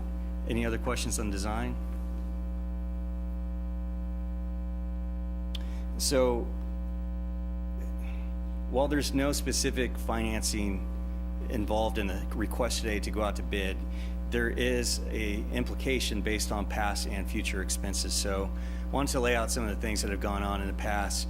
The original design had a price tag, $293,000. Design and construction of the temporary lots that we've added spent over $128,000. And then our current design effort and the newest temporary lot was $433,000. So we have a subtotal of past expenses at $850,000. We have an engineer's estimate of construction costs at 3.5, 5% for construction observation, 10% contingency. You add those with the past expense, and we're at about $4.9 million. So 4.9 is what we utilized when we asked finance to run some bonding scenarios for us, and they did it at 10, 15, and 20 years. And we attached that also to the memo, and these are kind of the high peaks of the debt service for each year or for each option, 648,469 or 380 for the 10, 15, and 20. So then what we ended up doing was taking these amounts and applying them towards revenue scenarios that Walker had given us in the past. We asked them to update it, and this is an updated chart from what you had seen in a previous Walker report that shows at $5 we still cover all three bond scenarios. At $4 a day we can cover a 15 and a 20-year scenario. We use 20 years, but it's probably not the most the best option when you're looking at pavement, and there's going to be some maintenance that is going to be required. But even at $5 a day for 5 days, if you're out, flying for the whole week, that's $25. That's less than what you pay one bag one way on your trip now, since the airline did increase that cost to $30. So we still see that as a fairly low price. Do you see before you move on the slide, the $5 being the price for every parking lot, or would you, that front parking lot, the round one, the smaller one, you wouldn't charge a premium there? We would keep it all one price. What's the rationale behind that? Why wouldn't you charge a premium for the one that's right outside the terminal? So there isn't a great variance of walking if you're parking here versus parking here. Well, the people who fight for stalls at Walmart would disagree with you, because I see people make laps all the time. Well, I understand they would disagree, absolutely, but the math, if you draw that out, isn't a great variance. And typically, if you're going to have different tiered structures, you would have greater variance of distance, you would have remote lots, you would have a shuttle service that would help drive that. Now, we could we're not stating any type of fee implementation scenario in stone right here, but if we did go into charging a higher premium for this oval lot versus these two lots here, something Mark had mentioned is we would need to redo our ADA and make sure that we had additional ADA stalls represented in both these lots, because once you start segmenting out by price. That makes sense. Okay. Thank you.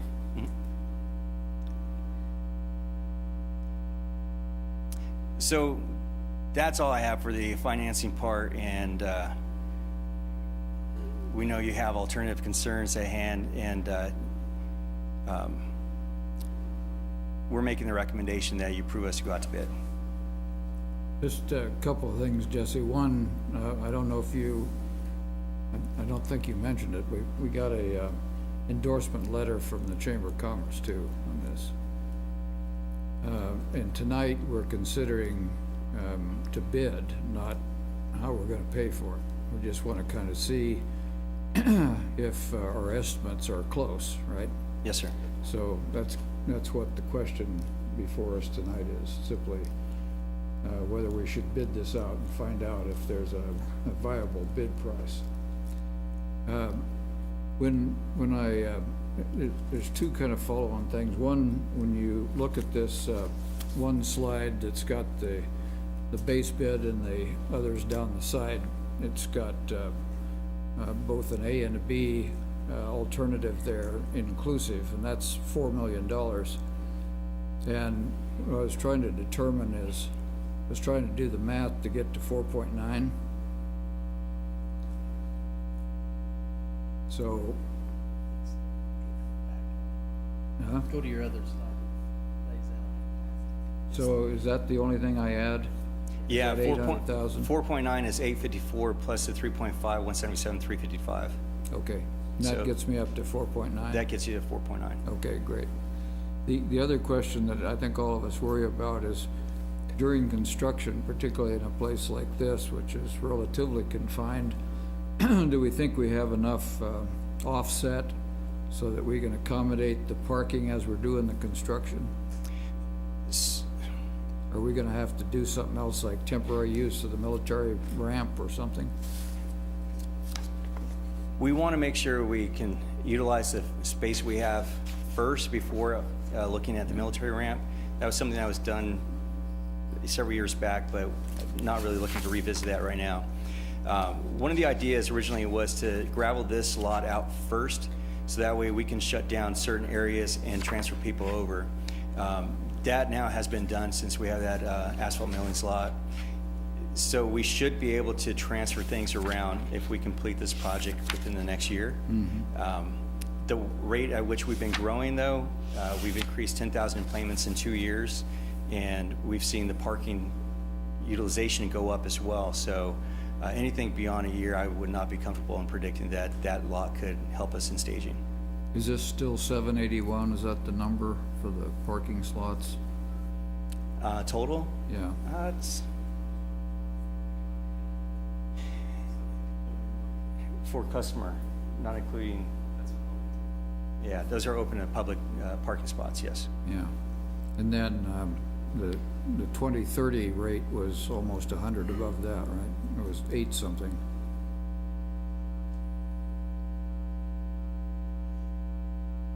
Original forecast. Yeah, 891 for 2030. Yeah, so I see your point. If we do it relatively soon, we'll have enough slack space. If we don't, we'll be tight. You know? Correct. Okay. All right, thanks very much. The 4.9 million, that does not include the bond and interest, right? 4.9 is what we would bond out. Yeah, but that doesn't include the interest that we would have to pay on it? Yeah, I don't have it on the slide, though. I know. Do you want to respond to that, Bernie? When you look at the 4.9, that's what was used for the bond that yields those lines on that chart that tells you $5 will cover the bond. Right. But I assume at a 10-year bond, that 4.9 would be 7 something? I saw it. That's what I mean. But That's just about never right showed there. up. I think even though, we're not discussing the financing and we're discussing just the bid process, once it goes out to bid, it kind of takes a life of its own. At that point, there will be different people having these discussions at this table, depending on how far out it goes. I know they put in they said 60% is usually business travelers, and if anybody takes any kind of ride share or whatever it is, there might be maybe a 20% decrease in parking. I don't know what the percentage was from the last time they said that. But when we look at bonding this out for 10, 15, and 20 years, there's a huge gap in interest, and I think that's what Commissioner Morris was alluding to. The interest jumps to at least from 1.1 million to 1.7 million, and that also, it ends up becoming a bigger cost each time we bond it out to a different increment of years. So I think that's something to consider. We were just in Kansas City when we went to the National League of Cities, and we parked in the economy parking, and I think it was $7.50. And it was $7 even 10 years ago, even 15. I don't remember it ever not being just $7, so they may have just increased it to 50 cents recently, but it was $7 for a long time. And that's an international airport where everybody leaves from. So even if we make all of those $5 after the 1 hour and the 1 hour to 3 hours or 4 hours, whatever that increment was that they were thinking that would be $1 for each hour, the revenue source was still going to be about $410,000 per year is what I'm thinking. So we would still pick up the other $200,000 or $300,000. And I think we need to consider how we're going to be doing that. If it comes out at $410,000 and everybody's paying the $5. Out of the cars that are there now, are we just assuming that all of them are there to take a flight out, or are some of them just parking? Do you know if there's a certain percentage that just park there? We imagine there is. We don't have any data to show. We have customers who will come in and rent from Hertz because they don't have an alternative location in town, so they may leave their personal vehicle there. Because there was an assumption or discussion, I'm not going to say an assumption, there was a discussion that there were some pockets of people that just park their vehicles there for a certain number of days, and they're not even taking a flight out, they just use it as parking space. So I don't know if there was ever any indicators to see what that percentage was for that. Because this is such a large cost, and because we have Aggieville and everything else coming our way as we bond some of these things out, the debt's gonna go higher and the interest is gonna go higher. So I just wanna make sure we have a dedicated revenue source that's gonna come at least 60 to 80% dedicated solely to the parking fees, bond, to pay off the debt. And I don't know if that's any of these indicate that process. I think the $5, if you look at the gray line, the $5, at least to me, means that we will cover the bond and interest payment if we have a fee of $5, even with those apportionments of $1 and $2 and $5. Right. No, I understand the chart. So it'll be self-paying. Right, and I get that. My concern is we always project, and we always say conservative, but there's been projects where we had to pick up a lot of that money. And I love consultants, but their job is to make sure we don't say no to them. So I want to make sure we're asking all the These questions. consultants probably didn't have any So I stake just in want it. to, I just want to make sure. So similarly, as we talked about the Aggieville financing and the options we have available to us, so this is another one where we would want to issue general obligation bonds and temp notes. The advisory board recommended that once the improvements were in place, we start charging a fee immediately. So we would collect 3.5 years of revenue and have good experience before we were ever to finalize those bonds to see what those numbers were. And if the goal was to go with 5 and we went with 5, was that going to meet those projected needs? By doing that, we could also use some of that cash to buy down the bonding amount, which would reduce our principal and interest payment. So I think there's a lot of flexibility there to be able to do that. And then obviously the proof is in the pudding once we get the bids and determine whether or not we can afford to do all of it, which makes some sense because you've got the revenue controls in place and, you know, what are you going to do for this unimproved overflow parking and how are you going to charge for that and be fair about that. So those are all issues that as we bring bids back to you, I think we can work through, and certainly we would make recommendations to you about options to proceed to be able to do that.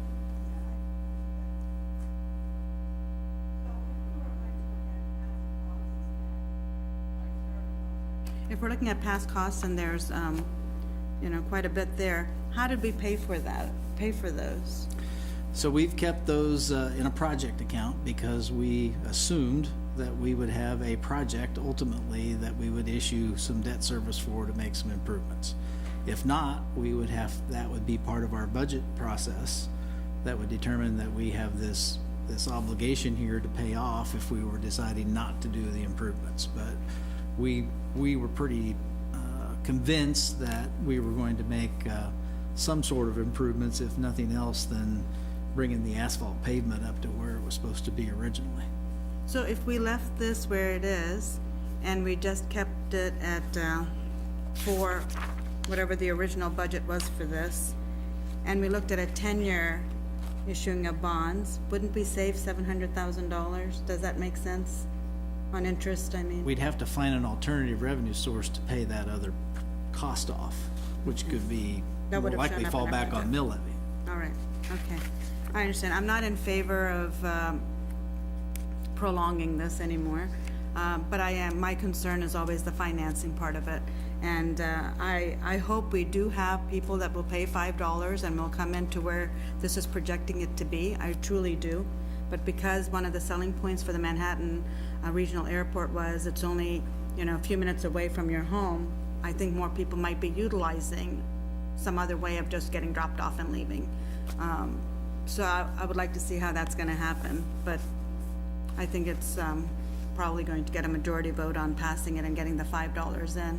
But that's always been one of my things with the Manhattan Airport, that it is free parking to leave from Manhattan, because it's not always the cheapest flight out, even if you look at the 2 hours going and all of that. And when we only have 2 destinations going, that also makes it a little inconvenient. And when you have Salina just 40 minutes away also, that's also a little different. So I'm okay with the bidding process, but I think that revenue source needs to have a little bit more discussion in the future.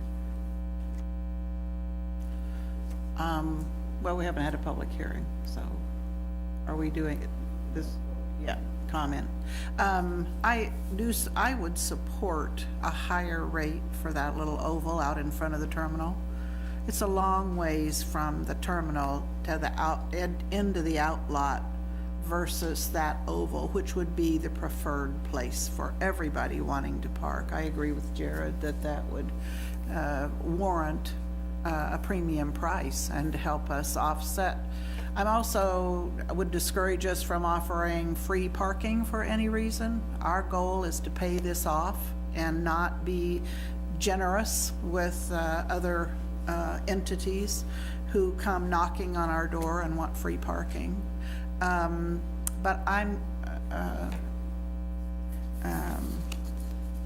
am like Yusha. I don't want to pay.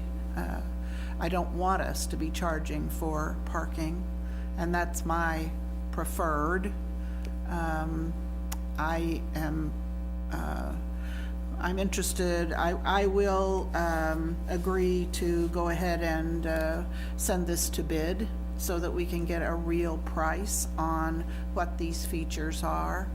And if the majority of the commission is interested in that oval space out front, paying extra, and there's a redesign piece involved in this, then I'd like to make sure it gets bid that way, so that, I think that's what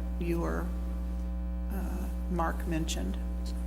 So if I could follow up on that, Commissioner, bring up the overview that shows, one of the original designs we had, because this was, we discussed some alternative rates for different lots.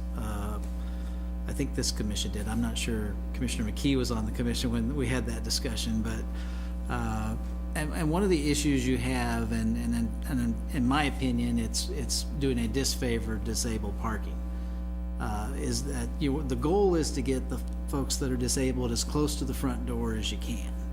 And if you're charging different rates, then you have to build disabled parking and a lot more level sidewalks from those parking lots to the front door. Now, you could say, okay, if you've got a disabled sticker, you can park this is the rate, but the law still requires us to build those parking spaces in differential lots. I'm not really addressing the disabled parking.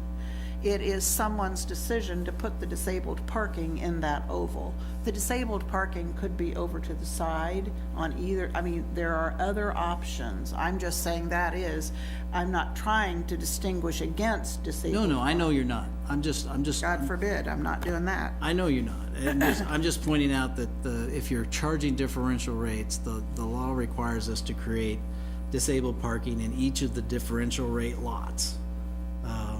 In the interest of time, let's save how we're gonna pay for this after we get the bids back, and then we can have the discussion about how we're, Because what the rate's gonna it be. would have required a design change, that's why I brought it up. And then the bid is part of the design. There is no design change. We've allowed it, no design. All you have to do is paint the stripes. If you change revenue anywhere, all you gotta do is go paint the stalls, and it's taken care of. Yeah. Also, and just to know, in all fairness, I know we're just talking about issuing the bid tonight, but I also care about the financing. It'd be really disingenuous of me to have staff go out and bid this project if you come back to me and I'm like, oh, I never really bought in on how we were gonna pay for it. If we issue an RFP for a $10,000 piece of software, we know how we're gonna pay for it before we do it. So I disagree in that the financing is, I think, relative to discuss tonight, and that's why I had some questions about it. And I have one more question, because it does play into pricing and design. The 1 hour, the $1 for the 1 hour is for, I'm assuming that's for like visitor parking, coming to pick somebody up. Is that how other airports typically handle it, or is there just usually a designated place where people could park for free to pick somebody up? So even if you go into Kansas City and the parking garage, not the parking lots that you have to shuttle, but the parking garage has it might be a 30-minute limit. Wichita as well has a parking garage and parking lot adjacent to the terminal. And it's the first 30 minutes or an hour is free, and then there's a incremental increase in cost before you, a couple hours later, hit the daily rate. Okay, just curious, thank you. I think it's a good plan. You know, we've been working on this thing for over a year. I think it makes sense. You know, the plan looks good, the ADA parking looks good. I think you keep it simple and you have one flat rate. And I think it's high time we charge, because parking has never been free at the airport. The city's been financing it, which means the city taxpayers have been paying for it. There is no free. So it's time to get the fee out there, and I think we've got a great plan, and we should vote on it and move on. Well, you're right, it hasn't been free, taxpayers have been paying for it, but my concern is if we don't meet that revenue source, taxpayer are gonna pay for that other part as well. So that's why I think the discussion about the fees was important to have. But the plan's got an incremental build out, and I think as the city manager said, you know, you put the temp bonds in there and you build one end of it, you start figuring things out and the actual cost. I think it's gonna work. I mean, the finance figured this out. If we did a 10-year bond, 15-year, 20, I mean, I'd lean towards a 10-year myself, but it looks like it's gonna work no matter what. So I'm all for it. Great job. And just to clarify again, when this comes back to us, if we agree that we're going to entertain bids, it does not mean that we're buying it. At that point, you get to decide whether or not to buy it and then how to pay for it. So it's a two-step process, okay? Staff time just costs money, so that's why we talk about finance. So at this point, let me ask for any public comment. Anyone wishing to comment on this item of the airport, please come forward and state your name. If you will, sign in, please. Thanks. David Rogers, 3521 Churchill Way. I'm also the chair of the Airport Advisory Board right now. I know city government always works off of cash, like cash is an expense, but I just ask, please look at this as an investment in an asset rather than just an expense. It is an asset that will pay for itself, but it's also just as important. It's the first impression at the front door of a wonderful terminal that has great service. The Airport Advisory Board has repeatedly endorsed the full paving, including curb and gutter, of all parking areas. We also have endorsed the implementation of paid parking to fund these improvements without tax dollars. We've discussed retaining a limited amount of free parking furthest from the terminal. You'd have to make a separate entrance for that. And once all that's done and curb and guttered, it'd be a lot easier to maintain parking regulations. I think it personally would be great to be able to maintain the ability to claim free parking and to have some of it, but when the free parking's full, there's other parking available. The way that these three main lots are laid out gives so much flexibility to do whatever you want to do with the fees. They can be different. If you want to have a premium lot, I might suggest you want to cover it or something like that, not just be closer. But that's another discussion. Right now, there isn't even pavement worth parking on. So the parking designs are very flexible and can be adjusted to accommodate any desired outcome that we have going forward. That's all I have to say. Thanks, we appreciate it. Anyone else with a comment they'd like to offer?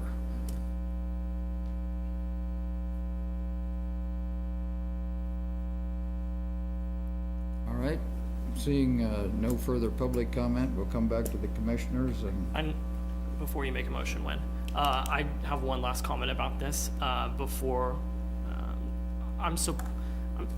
It's really hard to be ideological on a local elected body, but I would say if I had an ideology as a city commissioner, it'd be anti-spending a bunch of money on pavement and parking spots. So when we talk about the Aggieville parking garage and we talk about this, it gives me real heartburn. And I'm really torn on it just because of the fact that I do see a need now. I really do. Every time I go to the airport, I'm usually one of the ones that is parking in the dirt and dragging my bag through the dirt. And I totally understand the safety concerns. But then the other side of me has a true belief that in 10 years, 15 years, the way that we get around our community is going to be dramatically different. You already see it in bigger cities. I have no doubt that in 10 years, I'll be paying a $50 subscription to Uber a month. An autonomous vehicle will come pick me up at my house and take me to my airport and drop me off. And 10 years from now, when I look at that parking lot, I don't want to say to myself, wow, we spent millions of dollars on that, and it's only being half utilized now because of the changes in our technology. So I just wanted to make that general comment that while I'm supporting this process moving forward, I still have a little bit of hesitation, but I think the points that you're making in the short term and what we need today are valid. It's just when we look more than 10 years out, I start to get a little bit nervous about it. So I'll support it this evening, though, the bid. See, I'm an optimist. What'll happen in 10 years is we'll just park all those Uber cars there. They're gonna need to store them somewhere if that happens, so. I'd like to make the motion that we authorize city administration to issue a request for bids for the Manhattan Regional Airport Terminal Parking Lot Project. I second. I do have one question before we move forward with the motion. Can we just do a trial and have the parking fees up in the interim, just to see if it changes behavior? Is that not possible to do anywhere, just to see if we can? We don't have any mechanisms in place to collect that fee. I mean, whatever we were going to install here. I just wanted to see if we can do a trial on it. I think the way that Ron explained it is probably the most practical, and that is we get the thing paved, we have the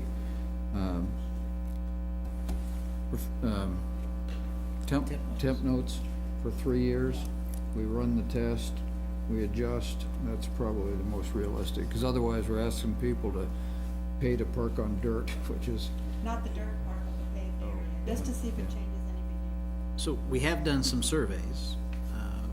With our community survey, we asked a similar type question, and I thought we did some targeted surveys at the airport about willingness to pay, and there was a willingness to pay. So, but we haven't done what I don't know how people would feel about paying to park on the current mess. The dirt area, just a trial, but obviously Did you second it? I did. I seconded that. Sorry. Okay. Gary, can you call the roll? Commissioner McKee, Yes. Commissioner Morse, Yes. Mayor Dodson, Yes. Commissioner Reddy, Yes. Commissioner Butler. Yes. Motion carries 5-0.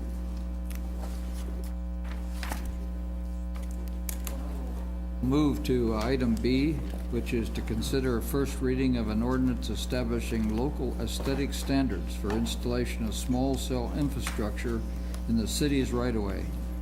And Eric Cattell, our Director of Community Development, and are you going to chime in too, Katie? Okay. All right, thanks, Eric. Thank you. And I should say this draft ordinance really was a collaboration between community development and the legal department, public works, and the manager's office. And I'll give a quick presentation of the overview, and if Katie has any items concerning the FCC ruling, she should probably answer those. So again, we did have what's called a FCC declaratory ruling back in September that basically requires cities to allow small cell infrastructure in all of our public rights of way, whether they're the alley or a street. And that ruling also severely limits really how cities can regulate this infrastructure in the right of way. And the whole purpose, the FCC's goal, is to roll out the 5G technology, which is what would be driving the autonomous vehicles and all these other things that supposedly the public wants. Typically, what you see around town now are the large monopoles that are around 150 feet tall. They tend to have 3, 4, or 5 providers on that pole. But what we're talking about tonight are smaller infrastructure. They're about 30 feet tall. They have a range of only 400 to 500 feet, or about a city block, whereas the big towers can have several mile service range. And so because of that smaller service range of these smaller towers, there's going to need to be over time a lot more of them at a lot more dense frequency. And that's to meet the capacity. And so this is just kind of a representation showing that the larger towers that we see now are good for voice, but data degrades over distance. And so to get the 5G is really geared more for data. And so it's the smaller, physically shorter and smaller, but more frequent towers to handle voice and data. But because there's more frequency to them, they don't degrade. They are part of the larger infrastructure, so these small towers will be interacting with the big towers as well. They're all part of the network. And again, because we have multiple providers, AT&T, Verizon, T-Mobile, and others, each one of those providers will need to have their own antennas. They're not sharing antennas. They each will have to have their own infrastructure, and we have heard that they're going to have them simultaneous, both the 4G and the 5G. They're not going to put up the 5G and get rid of the 4G. They're going to have them both. So there's going to be a need for a lot of little towers over time. And the FCC ruling applies both to our existing franchise agreements and providers as well as future. They limit what we can do from the aesthetic standpoint. We can regulate the aesthetics based on reasonable local issues, but it cannot be so onerous as to prevent the provider from giving the public that service. The other thing that we mentioned in the memo is there's a time limit. Cities all across the country need to adopt local aesthetic standards by April 15th, or we lose our ability to do it. But once we get our foot in the door, once we get something adopted, we can amend it over time and make adjustments as we see the need arise. The other provision is and I think this they call the shot clock. I'm not sure that this really changed in this last provision, but basically if a provider is proposing infrastructure on existing poles, the city only has 60 days to both process and issue the permit once we get a complete application. And if it's on a new pole, we have 90 days to process and issue that permit. It's not a question of not issuing the permit. If they give us the information that we say makes a complete application, we have to issue the permit. So this is what we have around town now, the larger poles. This one had 5 providers on it. One rack is vacant there, but it had up to 5 providers. This is over by West Loop. That's not what we're talking about. This has more of a 1 to 2 mile range. What we're talking about are smaller technology that could go on existing light poles, potentially, or existing power poles, or other types of existing infrastructure, or a new pole itself. Another example, again, on existing light poles, either on the top or a monopole, which is, I'll show you some pictures. We're tending to get ones more like this, or along power lines, and it would be all part of that infrastructure network, or they could be in a cabinet. AT&T started putting in cabinets a number of years ago around town, not even in the rights of way. There's one up along the Hudson Trail, I've noticed. So different kinds of infrastructure, even on potentially a traffic signal. And the FCC doesn't require the city to allow it on our infrastructure, but it does require that we allow it in our right of way. So, Quick question, and you might have just answered it there regarding that. So does the ruling say anything about, like, it seems to me that you would only build the additional pole if there wasn't something already available to put it on, but that's just my rationale. Is there anything that says in the FCC ruling, if there is a light pole available, you can't build an additional pole 10 feet away, you need to put it on the light pole?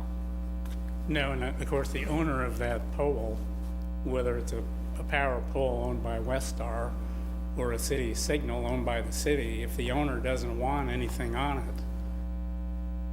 the FCC doesn't require the owner of that infrastructure to allow small cell on that pole, but it does require the city to allow the provider to build a new pole wherever they need. So even if we said we'll make our light poles available because we want to prevent clutter, Verizon could still say we don't want to use your light poles and just put a pole right next to our light pole. I think that's probably true, and I don't want to speak for Rob, but I suspect the city generally is not going to want this stuff all over our poles. Yeah, on the traffic signals, I'm not a big fan of their infrastructure and wiring being mixed with our wire and our infrastructure. I just think it's going to lead to things that are going to go wrong. Something's going to get cut or snipped or whatever. I would prefer that they're not in our system at all, both for security reasons and just protecting our infrastructure. So these are, did you have another question? Or? Okay. These are examples of what you might see. These would be existing wooden poles. So this would be an existing wooden power pole where, with the power lines along the top, and they strap the antenna on that wooden pole, and they have all the electronics for that antenna on the wooden pole. Or another option might be, they call this strand mounted, where they actually hang the antenna on, I don't know if that's a power line or a telephone line or whatever. It looks a little odd, but that's apparently another option they sometimes choose, and this would all be up to Westar if they even allowed that. Another one, again, a wooden pole, either they put what's called a cantina, which is just the shrouding around the antenna on the very top of the pole, and this would be like a wooden street light pole, or they might put the antenna again over to the side with all the electronics. Is there any indication at all from Westar how they feel about this? Just out of curiosity. I don't know if Rob has heard anything. Oh, they have attachment agreements with various providers and stuff. We're not privy to what those attachment agreements look like, what the cost is, what the... So yeah, I assume there's a cost associated. Absolutely. So Verizon's still going to build a pole by the power light pole. Yeah. Cool. Because your Cox cable is hung on, the ones that are above ground are hung on the Westar poles, and telephone are hung on the Westar poles. One of the unfortunate aspects is that if whoever's first in and builds a monopole for theirs, unlike cell towers where we can require co-location and building instead of a 35-foot pole, a 40-foot pole to allow for multiple providers on one pole, we can't require that. So it's, at least at this point. So it's unfortunate. It's chaos, kind of. Yeah. Well, if you go to some of the big cities, you already see the chaos. Yeah. And so this is an example, this is not in Manhattan, but this is an example of an antenna that's on the top of a power pole in what's called a cantina that shrouds the antenna. This is in Manhattan. This is on 10th Street along the west side of the 9th grade center. It's a new wooden pole that was put in for this small cell. It has overhead power coming to it, and that's the electronics cabinet and the electric meter. Some more examples. These would be metal poles, an existing metal Westar light pole along, our Cobra heads along our streets where they might put the antenna on the side or the antenna on the top. This is an example. This is really more what we are seeing in Manhattan, where it's a dedicated standalone monopole with an antenna at the top. This one has all the electronics in the base of the pole, which is not what we're seeing in Manhattan, at least yet. This one is on Anderson, right across from the old Farm Bureau. It's actually a fiberglass pole, approximately 30 feet tall, with an antenna on the top, overhead power to it, and again, the electronics cabinet. One of the provisions in the ordinance, and I don't intend to go through line by line the ordinance, but just touch on some things. One of the provisions we have is that if they're locating in a part of town that we require underground power, or which has been, I'm forgetting what year we started requiring all the utilities to be underground, but most of our newer subdivisions, you notice there is no overhead power lines. If they're in one of those neighborhoods, then they need to bring all their power and data cables in underground. If they're in a part of town that we don't require, or it's already above ground, then they can also be above ground, but the ordinance does still encourage them to bring it in underground if they can. Just some more examples. This one's in Aggieville. Of the ones that have been done, this one is over by Home Depot. This is a map showing locations in Public Works. Because these are in the rights of way, Public Works has been reviewing their applications and reviewing the specific locations to make sure they're not blocking vision or interfering with other infrastructure. They've issued permits for around 60, and approximately 47 have been built, and they're, at least so far, it's more in the grid part of town around K-State and the downtown where they need more capacity for that data, and starting up in the Northview area. I don't know if it's gone west of Sethchild yet or not, but The other thing too on those permits, it's not just Public Works that reviews them. I think Eric CD also signs off on it. And then we also have the city forester as well sign off on it. So it's not just a single point of view. We've got CD and forestry looking at it to protect our investment in the right of way. And so as we look at, okay, what do we already have in the city along alleys, both in residential areas? We have a lot of poles sticking up in the air that could potentially accommodate this new technology. Again, in residential areas in Aggieville, there's just a lot of stuff up in the air along alleys, and it's designed to allow the truck traffic to go under it. So, I mean, our ordinance has, everything has to be at least 15 feet above the travel way and that type of thing. Aggieville continuing here, downtown as well, there's a lot of that utility infrastructure in alleys. The issue becomes more along our front of the lots, along the fronts of buildings, along our streets. We have our nice downtown streetscapes with its own ornamental lighting and street lights and poles and our traffic lights. We don't really want to have all this stuff in our new downtown or in our new Aggieville streetscape, or in really highly designed urban areas. And of course, this isn't right away, but you get my point, is we've got ornamental lighting and things. And so this is how one city, I couldn't identify where this city is, but this is a light pole, and this one probably was designed for this. It probably wasn't an existing light pole because all the electronics is in the base. The antenna's up here, and here's the light, and there's a daytime and a nighttime view of that small cell tower. So the city's approach, this will be in the Code of Ordinances. It's not in the zoning ordinance because it's just dealing with the public right-of-way. As I've said, the FCC limits how much we can regulate these. We can't limit the number of poles along a block. If Verizon needs another pole, because AT&T is right here and Verizon needs one, we have to let them have that pole. Now, the ordinance does say we make them move it within 100 feet or the width of the right-of-way, so they're not interfering with either above or underground infrastructure that's in that general location. But there's not a whole lot more that we can do other than talking about pure safety things and a little bit of aesthetics. So our approach was that, well, let's make it easy to co-locate in the alleys and not really give them a lot of hoops to jump through. Whereas if they want to be out on the street side, on the public street side, then there's a higher aesthetic bar.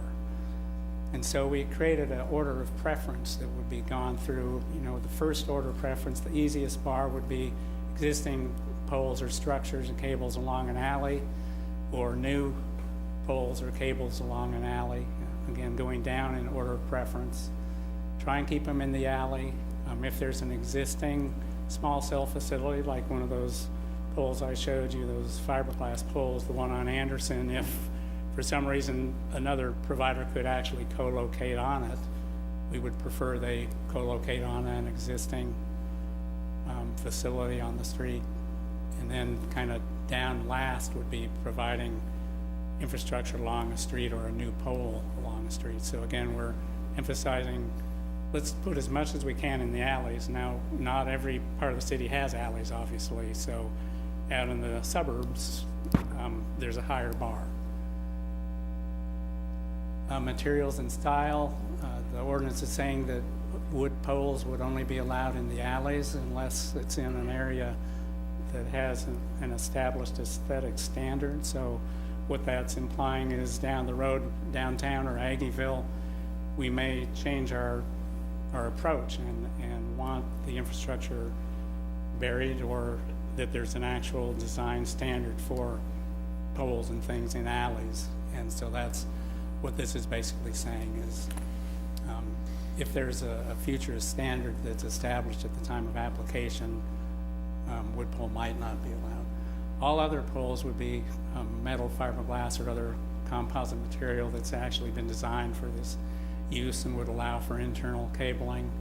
And then again, in downtown or Aggieville or other areas, redevelopment areas where we have an established streetscape template of colors and styles and heights, that they work with the city to match that as best as reasonably feasible. Protection of city infrastructure, the ordinance prohibits removal of street furniture, so benches or bike racks or whatever it is, street trees, other city infrastructure cannot be removed to make room for their pole without our written permission and without compensation to the city. Also, if a contractor that's installing this infrastructure damages any city infrastructure or street furniture, trees, etc. within the right-of-way, they would need to compensate the city for that before any additional installation for that same applicant.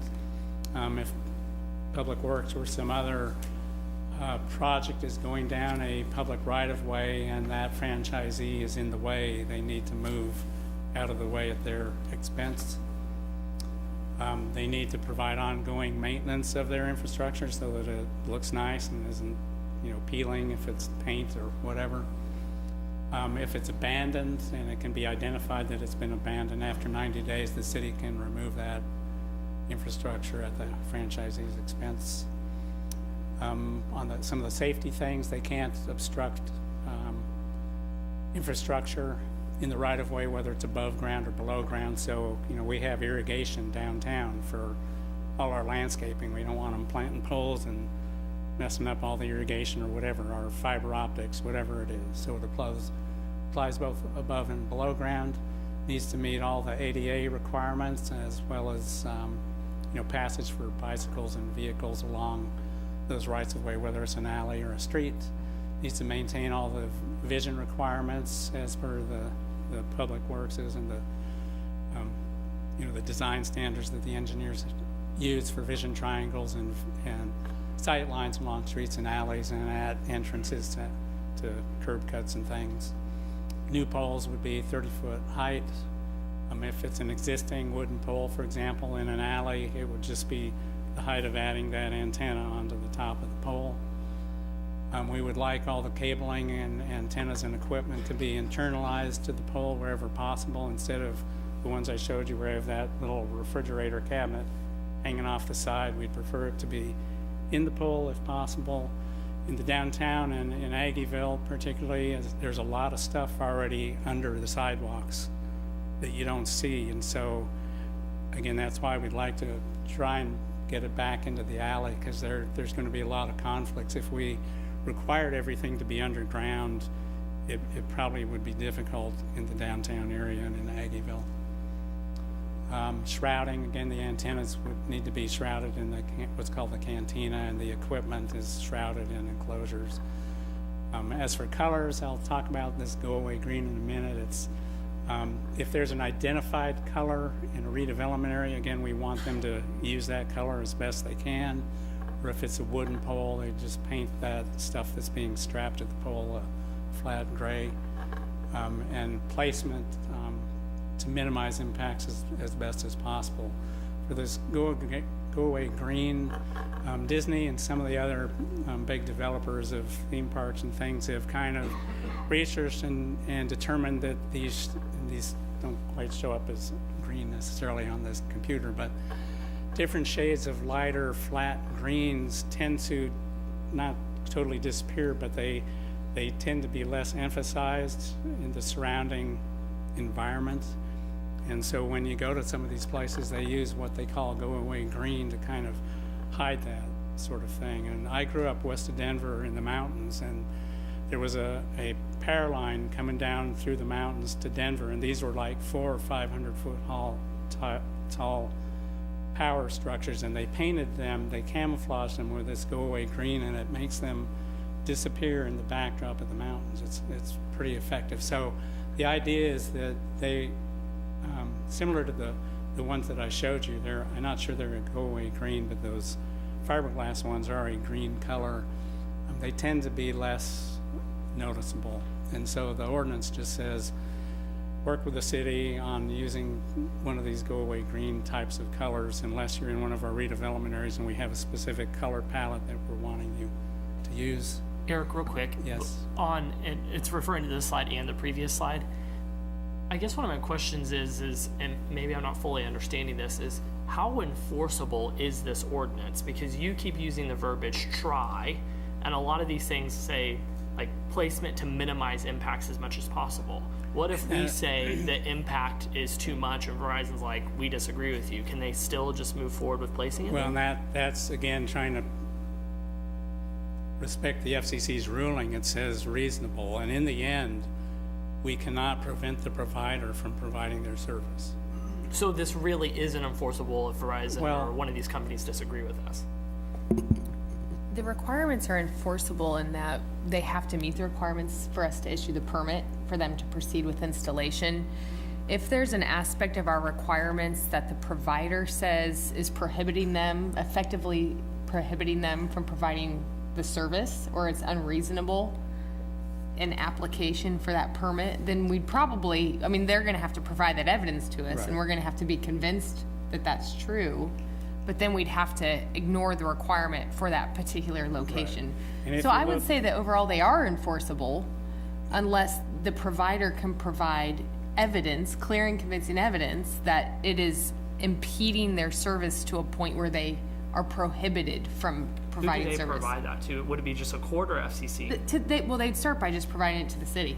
They would tell the city, and then the ordinance, there's a process by Yeah, which and the if you city look- engineer if you can look review on- that. At least on mine, it's on page 7, the top of page 7 of the ordinance, under Division 4, Section 30, 156, it talks about applicability, and it says, under this Division 4, which is the aesthetic standards, if the franchisee provides demonstrative proof as to why such requirement is not feasible, and that's what Katie's saying, they have to show us how it isn't feasible, but in the end, we have to let the provider provide their service. So I guess that's what I'm saying. If, again, they provide this proof, what they consider proof, we disagree with them again, how do they challenge that? Is it in the courts? Does it go to the FCC to look at it? They would It's have, just- they'd it's have just- various options to answer your question. They could appeal the because what you're suggesting, I think, is that we would be denying the permit if we disagree with them. Yes. They could appeal that denial within the state courts, or they could make a complaint to the FCC. They'd have several avenues.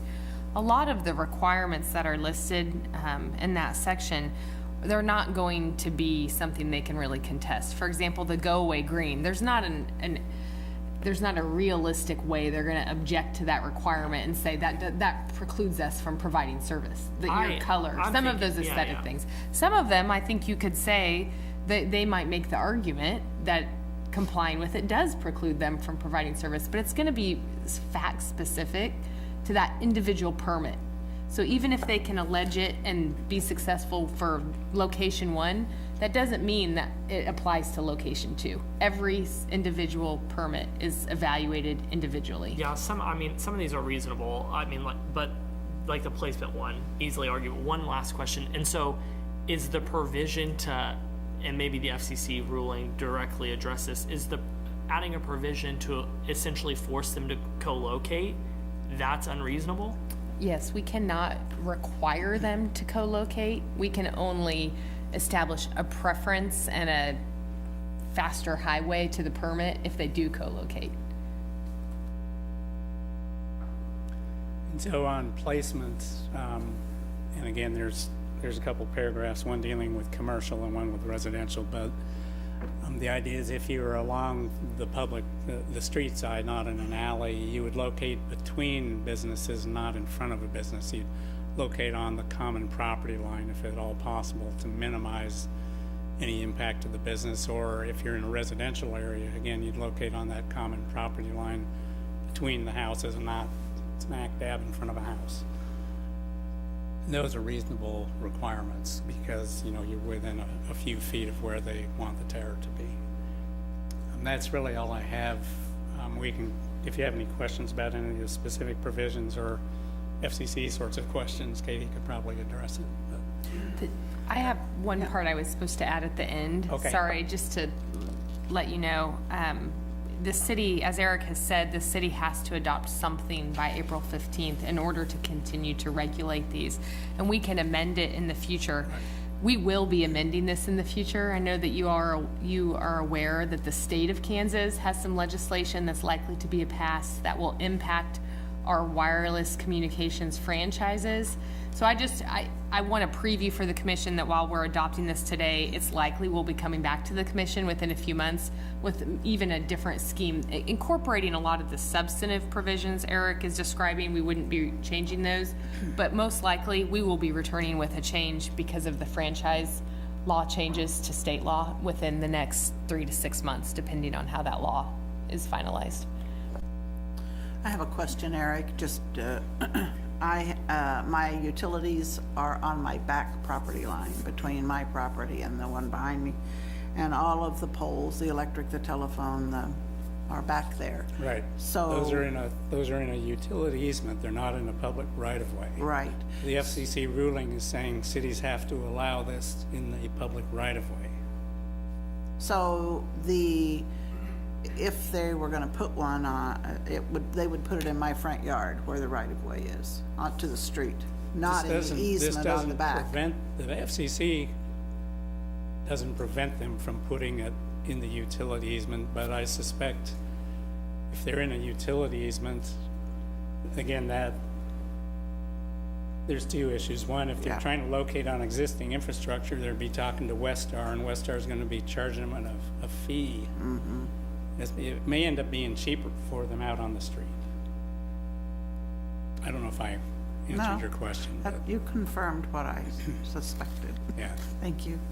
The other thing to keep in mind, and when you read about 5G, you know, part of the push nationwide is for things like autonomous vehicles and things, which is why they need this along the streets, so the vehicles can talk to this infrastructure and know where they are. How far apart do these poles need to be? I've heard 30 feet, 50 feet. Are we going to have poles every 50 feet? Hopefully not. Yeah. Eric, I think you had, what was it, about the range of the small cells are about 400 feet? That'd be one per provider's monopole has a range of maybe 400 to 500 feet, but the question is, how does that pole fit in with the broader network that they're trying to develop? And so it isn't necessarily obvious that they're going to need one every 500 feet. Okay. It depends what other infrastructure it's passing off to and things. And I suspect it's, as that one slide showed, it's going to be around K-State, around downtown. It's going to be where there are more cell phones and more tablets and more data users out along the right-of-way that you're going to see them more frequently. I don't think we can judge it by our current history. So our current users are primarily cell phone companies. So they have technology that is used to carrying data longer distances. The mainline utility companies, telephone companies, and cable companies, and the autonomous vehicles, at least Dennis and Jared, I think in your conversation you had with the AT&T rep out on Kimball was they wanted them every, how many feet? 50 to 100 feet for autonomous vehicles. So that technology hopefully will change, but you know, from starting out, at least that's what they're saying. So Even if I we- think the program customer is gonna be variable, and we're gonna get all kinds of different aspects. I was just in Nashville, where they're building Amazon 2. Yeah. And there were 20 steel plates per block in the street covering trenching that had been going on, and hanging on all the poles are these equipment shrouds and there's 3 and 4 of them below the power lines on big cables that are carrying all that, because they don't want to go in that rock. So it's just, and there's nothing we can do to prevent that necessarily, but these rules will help limit some of that. There's the proposal to fund the underground burial of electrical along the west side of Bramlage down beside the soccer and baseball fields. So if that is buried, does that mean these companies can't come along and put poles? Or we get rid of the poles, and here come these small cell, just popping poles in there? The FCC order actually states that if the other utilities are underground, that you can require them to put the facilities underground except for the pole. So if they have like a box on the ground or a shroud, you can require them to bury that, but you can't require, they still have the right to put up a pole, because the pole can't function The antenna without. needs to be up in the Right. air. Yeah. It So, can't be so to underground. answer your question, the pole could still be there, but the other facilities may not be. I just wanted to ask that. Thank you. I don't think we can stop it, but I don't know. This is the future. This is where everything's gonna go. Everybody has, I know 6-month-olds that have gadgets in their hand, and I think even though we may find it a burden or even intrusive in our property and not and kind of an eyesore, I think this is, until they evolve into better placements, this is still in the evolutionary stages of where everything is going to go that direction, where you need 5G, and I don't know what's after 5G. I don't know what else happens beyond that. Currently, since we can't do much about it, there was a lot of discussion about this at the National League of Cities. So everybody is facing the same issue that we are. Do we have an online application process for those, the agencies that want to have these types of polls? What is the process for them right now? Because there's also you have to be quick to respond. I think there's Yeah, and I don't think we've really had an issue with meeting the shot clock. Not yet, okay. That really hasn't been Probably that what much of an issue. We're still in the It would be an preliminary issue if stages, somebody came in one day and said, here's 200 locations. Right. And I don't think Manhattan will get, Kansas City might get that, but I doubt Manhattan would get that. Okay. Go ahead. Go ahead. I was going to say, Brian's already got forms created that, have to be filled out for the other small franchise agreements that we've done. We're probably going to end up modifying those, whether they end up online or not. We'll have to go through the ordinance, make sure there's a checklist and we're complying with these new requirements. So the answer is yes, we're working on it. And This is like another utility, in my opinion. It's going to be another utility, and we just have to understand that this is just the way it's going to be. It's going to get better because it's still in the beginning stages. I hope it's going to get better. The underground fiber question was already answered. As far as interference with the traffic signals, Rob, do you see that happening if these are placed anywhere? Do you see that not so much as security, but just the way those operate? So the majority of our traffic signals either communicate wirelessly on set frequencies that are separate, that are designated for our operations, for municipal versus what a cell phone is. So I don't anticipate any issues with our wireless system. My big preference is I would prefer that the small cell is not on traffic signals. Now, city-owned streetlights, that's a different story because that's just power. And I probably would be more open-minded if they wanted to co-locate, for example, the green lights are in the downtown. If they wanted to locate on those versus My traffic signal, I just worry about Right. mixing all those components and stuff, so. That was one of my things. And the historic buildings and the area around those, do we have a say about anything like that as far as historic buildings? Are there any boundaries about where they can place them, or that's just, does not matter? No, it'd just be subject to the normal aesthetic review. And if there's something related to those buildings that impacted the aesthetic of the pole, it would be part of it, but the historic nature of it alone doesn't change the review of the permit. Well, I think, like I said, I think I did read the ordinance of going through all of this, and I think it's going to change pretty dramatically and quickly. And we just have to keep pace with it, or we can work with other cell agencies, I don't know what to call it, industries, I guess, and kind of try to be in front of it, and maybe we can be innovative and come up with something on our own. Where we are, the discussion is broadband, the discussion is how do we reach out to more people, the discussion is internet and Wi-Fi, and so maybe we need to have a group, either with the League of Kansas Municipalities or some other area where we are in front of it, because this is going to be the future, and we are competing against other cities for a lot of things, but mainly businesses. And this is what they're going to look for. We did talk about working with other cities or creating a consortium of cities to hire an expert in this field, but the timing for this ordinance was so short, we just had to, we just need to get something adopted. And I understand the sense of urgency in this one. Meanwhile, we can work with some cities. We've talked to Salina and some others about maybe we hire jointly a consultant that's on retainer that can help us, you know, fine-tune these. Right, and instead of fighting against it, we just need to come full force and figure out what we need to do to get them all over here, because that's what's going to gravitate your businesses.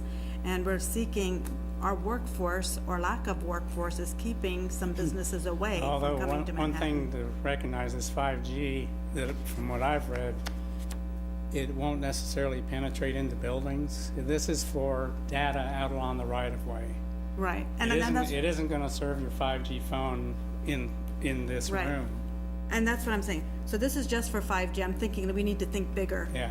We need to think bigger than what's here, because Kansas City, Nashville, everybody else is doing that, and we might be behind it already because we're being reactive in that sense. But other than that, I think the ordinance and everything, the legal work done on this for the time frame that's necessary, I'm okay with that part of it. Ron and I were Rod just reminded me, just as a note, this isn't a comment on the technological changes, it's a comment on the legal changes I talked about earlier, the state law changes, but this FCC order has been challenged.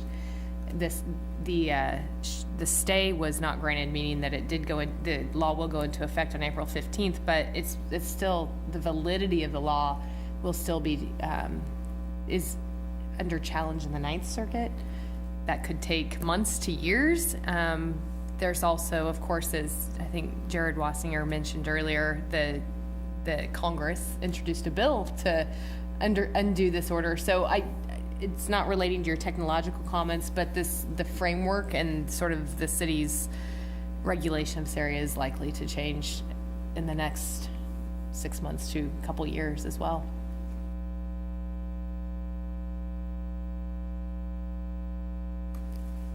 All right, well, I'll ask for a public comment at this time. Anyone? You're the only one there. No comment? All right. Yeah, that's right.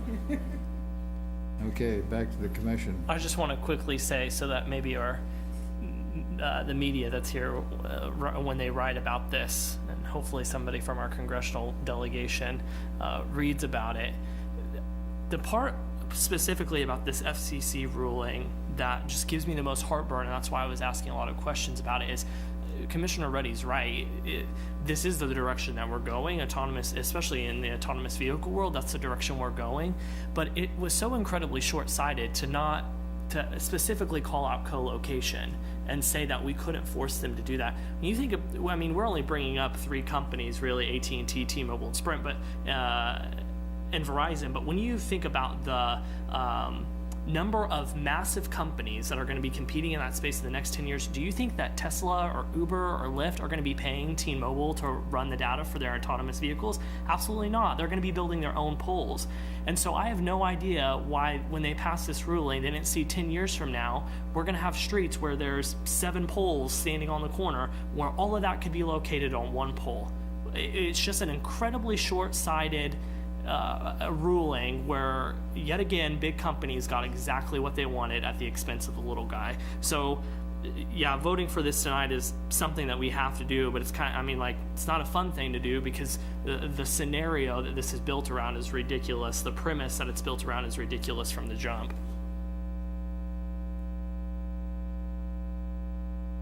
Motion? With that, I move that we authorize city administration to issue a request for, oh, wrong one. So, I don't want to have to do that one twice. That was a long conversation. I move that we approve first reading of an ordinance establishing local aesthetic standards for installation of small cell infrastructure within the city's right-of-way. I'll second. Call the roll? Commissioner Morse, Yes. Mayor Dodson, Yes? Commissioner Reddy, Yes. Commissioner Butler, Yes. Commissioner McKee. Yes. Motion carries 5-0. All right, well, there being no further business, we're stand adjourned.